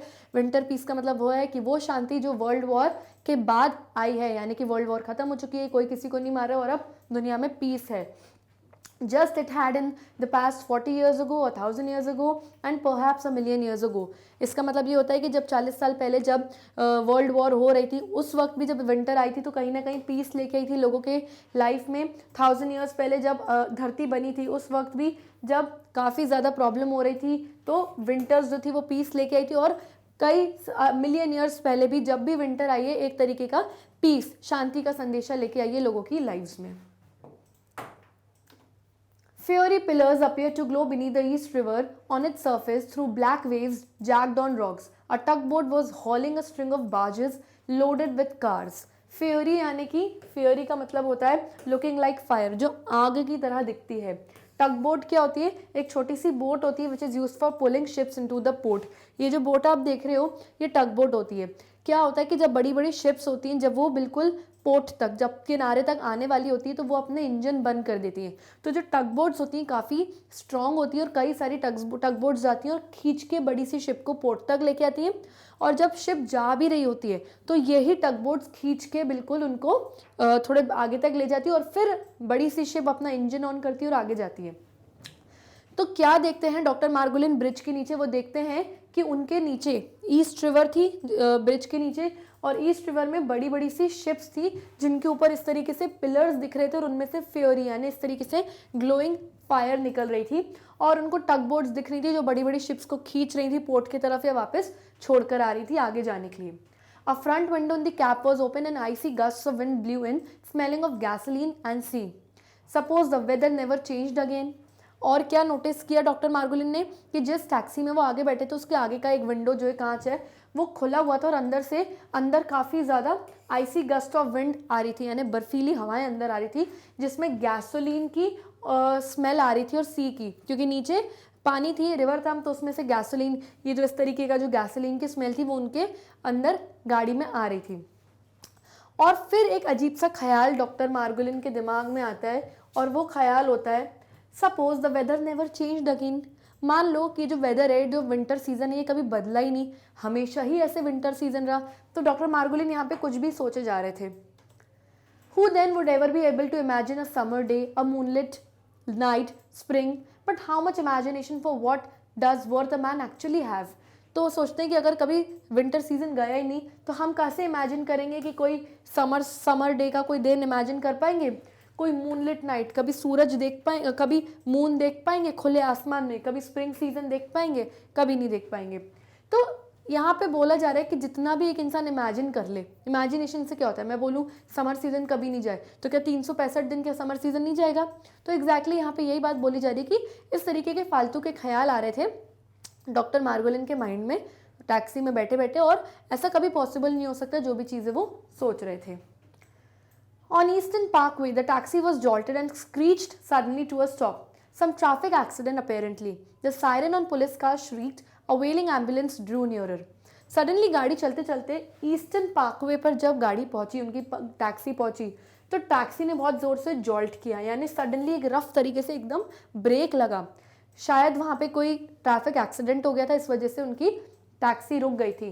पुलिस का सायरन उनको सुनाई दे रहा था और एम्बुलेंस वहाँ पे वेलिंग करती हुई, एम्बुलेंस यानी रोती हुई, यानी टूई टूई का जो साउंड होता है एम्बुलेंस का, वो इस तरीके से वहाँ पे एम्बुलेंस भी आ गई, पुलिस की कार आ गई, क्योंकि उनकी गाड़ी के आगे, उनके टैक्सी के आगे कोई एक्सीडेंट हो गया था। Doctor Margolin grimaced. Another victim. Someone makes a false turn of the wheel and all man's plans in this world are reducing to nothing. तो ग्रिमेस का मतलब क्या होता है? Becoming sad. तो एक्सीडेंट देख के थोड़े सैड हो गए। कौन? Doctor Margolin. सोचने लगे कि एक और शिकार हो गया एक्सीडेंट का बेचारा, कि एक इंसान ने गलत टर्न मारा और सामने वाले को टक्कर लगी, उस बेचारे की ज़िंदगी ख़त्म। यानी एक उसका गलत टर्न और उसके सारे ड्रीम्स, उसके सारे प्लान्स जो उसने सोच रखे होंगे लाइफ को लेके, वो सब आर रिड्यूस टू नथिंग, यानी सब एक ही बार में ख़त्म। A wounded man was carried to the ambulance on a stretcher. Above a dark suit and blood-spattered shirt and bow tie, the face had a chalky pallor. One eye was closed, the other partly open and glazed. Glazed का मतलब कि showing no interest and movements. तो उन्होंने क्या देखा कि वो जख्मी आदमी को स्ट्रेचर में बिठा के एम्बुलेंस में ले जाया जा रहा था। उसने एक डार्क कलर का सूट पहना हुआ था, उसकी पूरी जो शर्ट थी अंदर से वो ब्लड में स्पैटर्ड थी, यानी भर गई थी, और उनके फेस पे एक चौकी पैलर था, जैसे चौक कैसे होती है डल, बिल्कुल वैसा कलर उनके फेस पे आ गया था। उनकी एक आंख बंद थी, जो जिसका एक्सीडेंट हो गया था, और दूसरी आंख आधी खुली थी और इट ग्लेज्ड, यानी कि ऐसा बिल्कुल कोई इंटरेस्ट नहीं दिखा रही थी, आधी खुली हुई आंख भी बिल्कुल ऐसी। That means the man was dead. Perhaps he too had been going to a wedding, Dr. Margolin thought. He might have been going to the same wedding as I. तो डॉक्टर मार्गोलिन वो tuxedo, coat, shirt, pant उस आदमी का देख के सोचते हैं कि शायद ये भी किसी शादी में जा रहा है, और ऐसा भी हो सकता है कि जिस वेडिंग पार्टी को अटेंड करने जा रहा हूँ मैं, वही सेम वेडिंग पार्टी में ये बेचारा इंसान भी जा रहा होगा। Sometime later, the taxi started moving again. Solomon Morgulin was now driving through streets he had never seen before. It was New York, but it might just as well have been Chicago or Cleveland. बस फिर accident वहाँ से clear out हो गया, taxi वापस चलना start हुई. Doctor Solomon मार्गुलिन सोचते हैं कि ये अब इन सड़कों पर आ गए हैं जो थी तो न्यूयॉर्क में, लेकिन यहाँ पर शायद वो कभी पहले आए नहीं थी. उनको लगा कि शिकागो और क्लीवलैंड नाम की जगहों की जैसे स्ट्रीट्स होती हैं वैसे ही सेम स्ट्रीट्स हैं न्यूयॉर्क की भी उनको दिख रही थी. कोई आइडेंटिफाई नहीं कर सकता कि कैसी कौन सी स्ट्रीट अलग है, सब सेम ही लग रही थी उनको. They passed through an industrial district with factory buildings, warehouses of coal, lumber, scrap and. और क्या पास करा उनके टैक्सी ने? एक इंडस्ट्रियल एरिया पास किया जहाँ पे कोयले के वेयर हाउसेस थे, लंबर था यानी एक मेटल था, स्क्रैप आयरन बचा कुचा लोहे के जहाँ पीसेस रहते हैं, एक इंडस्ट्रियल एरिया उन्होंने पास किया अपनी टैक्सी से. Negroes, strangely black, stood about on the sidewalks, staring ahead, their great dark eyes full of gloomy hopelessness. Negroes कौन होते? अफ्रीकन्स जो ब्लैक्स होते थे, वो उनको वहाँ पर दिखे और साइड में खड़े हुए थे उनकी गाड़ी के. उन्होंने देखा कि उनकी आंखें पूरी ग्लूमी थी यानी बहुत ज़्यादा सैडनेस से भरी हुई थी और होपलेसनेस यानी उनकी आंखों में कोई उम्मीद नहीं दिख रही थी. तो बेसिकली ये वो टाइम इमेजिन कर रहे हैं डॉक्टर मार्गुलिन, वो टाइम एक्सपीरियंस कर रहे हैं जब ब्लैक्स की हालत बहुत ख़राब थी. लोग नीग्रोस को बहुत बुरी तरीके से फॉरेन कंट्रीज़ में उनको सप्रेस किया जाता था यानी दबाया जाता था. Occasionally, the car would pass a tavern. The people at the bar seemed to have something unearthly about them, as if they were being punished for the sins committed in another incarnation. Tavern का मतलब क्या होता है? एक बार यानी कि एक pub. Unearthly यानी कि strange. Incarnation यानी previous births in this world, पिछले जन्म. तो डॉक्टर बताते कि सडनली उनकी टैक्सी एक टैवर्न, एक पब को क्रॉस कर रही थी एंड वहाँ पे जो ये नीग्रोस कुछ बैठे हुए थे, जहाँ पे कुछ लोग बैठे हुए थे, वो बैठे तो थे पब में, इंजॉय करना चाहिए, ड्रिंक्स इंजॉय करना चाहिए उनको, लेकिन उनके आंखों में मुझे कुछ स्ट्रेंजनेस, अजीब चीज़ें दिखी. ऐसा लग रहा था बेचारों को पनिश कर दिया गया है, बेचारों को सज़ा दे दी गई है उन गुनाहों की जो उन्होंने शायद पिछले जन्म में करी है. मतलब उन नीग्रोस के साथ इतना बुरा ट्रीटमेंट हो रहा था. Just when Solomon Margolin was beginning to suspect that the driver who had remained stubbornly silent the whole time had gotten lost or else was deliberately taking him out of his way, the taxi entered a thickly populated neighborhood. तो suddenly doctor Margolin ने notice किया कि जो driver है, taxi driver, ये पूरे रास्ते इतने स्टबर्न है, इतने चिड़चिड़ाहट टाइप का आदमी, बिल्कुल चुप बैठा है, एक वर्ड बात नहीं करा. उनको ऐसा डाउट गया कि इनको गलत रास्ते पे जानबूझ के ले जा रहा है ताकि ज़्यादा पैसे पे करें डॉक्टर. और फिर वो एक थिकली पॉपुलेटेड नेबरहुड में आ गए यानी कि एक ऐसी जगह आ गई जहाँ काफ़ी भीड़ भड़के वाला एरिया था. They passed a synagogue, a funeral parlor, and there ahead was the wedding hall, all lit up with its neon Jewish sign and Star of David. फिर सडनली जब ये थिकली पॉपुलेटेड एरिया पहुँचे, उसके बाद वो लोग कहाँ पहुँचे? एक सिनेगॉग, जैसे हिंदू टेम्पल में, मंदिर में जाते हैं, मुस्लिम्स मस्जिद में जाते हैं, क्रिश्चियंस चर्च में जाते हैं, ज्यूस का जो पूजा घर होता है, prayer building of Jewish people, वो सिनेगॉग होती है. It looks like this. Okay, वो वहाँ पे एक सिनेगॉग पहुँचे, उसके आगे एक फ्यूनरल पार्लर था यानी कि एक कब्रिस्तान था एंड बस जस्ट उसके ही थोड़ा सा आगे वो वेडिंग हॉल था जहाँ पर उनके फ्रेंड की बेटी सिल्विया की वेडिंग थी. ऑल लिट अप, बहुत लाइट्स लगी हुई थी, सजाया हुआ था with its neon Jewish sign and Star of David. यानी कि जैसे ही उन्होंने देखा कि यहूदियों का, ज्यूज का जो स्टार ऑफ साइन है, ये जो साइन है वो लगा हुआ है, तो वो उन्होंने समझ गए कि नहीं, ये जो ड्राइवर है मुझे गलत जगह नहीं लेके आ रहा था, मैं फालतू में इस पर शक कर रहा था, ये मुझे सही जगह लेके आया. क्योंकि जैसे ही उन्होंने ज्यूइश साइन देखा स्टार ऑफ डेविड का, उन्होंने समझ गए कि डेविड का, कि मैं सही जगह आया हूँ. Doctor Margolin gave the driver $1 tip and man took it without uttering a word. Doctor Margolin ने उसकी क्या दिए? पैसे दिए और $1 एक्स्ट्रा टिप भी दी, जिसके लिए उसने बिल्कुल भी मना नहीं किया, चुपचाप लिया और वहाँ से चला गया. सो यहाँ पर बच्चों इस चैप्टर का पार्ट 1 में ख़त्म करती हूँ. मैंने 2 पार्ट्स में इस चैप्टर को डिवाइड करके रखा था क्योंकि थोड़ा सा लेंथी चैप्टर है, तो यहाँ पर मैं पार्ट 1 फिनिश करती हूँ. So stay tuned for my next video, क्योंकि वो पार्ट 2 होगा और आगे का चैप्टर वहाँ पे मैं कंटिन्यू करूँगी. तब तक लिए bye bye and take care.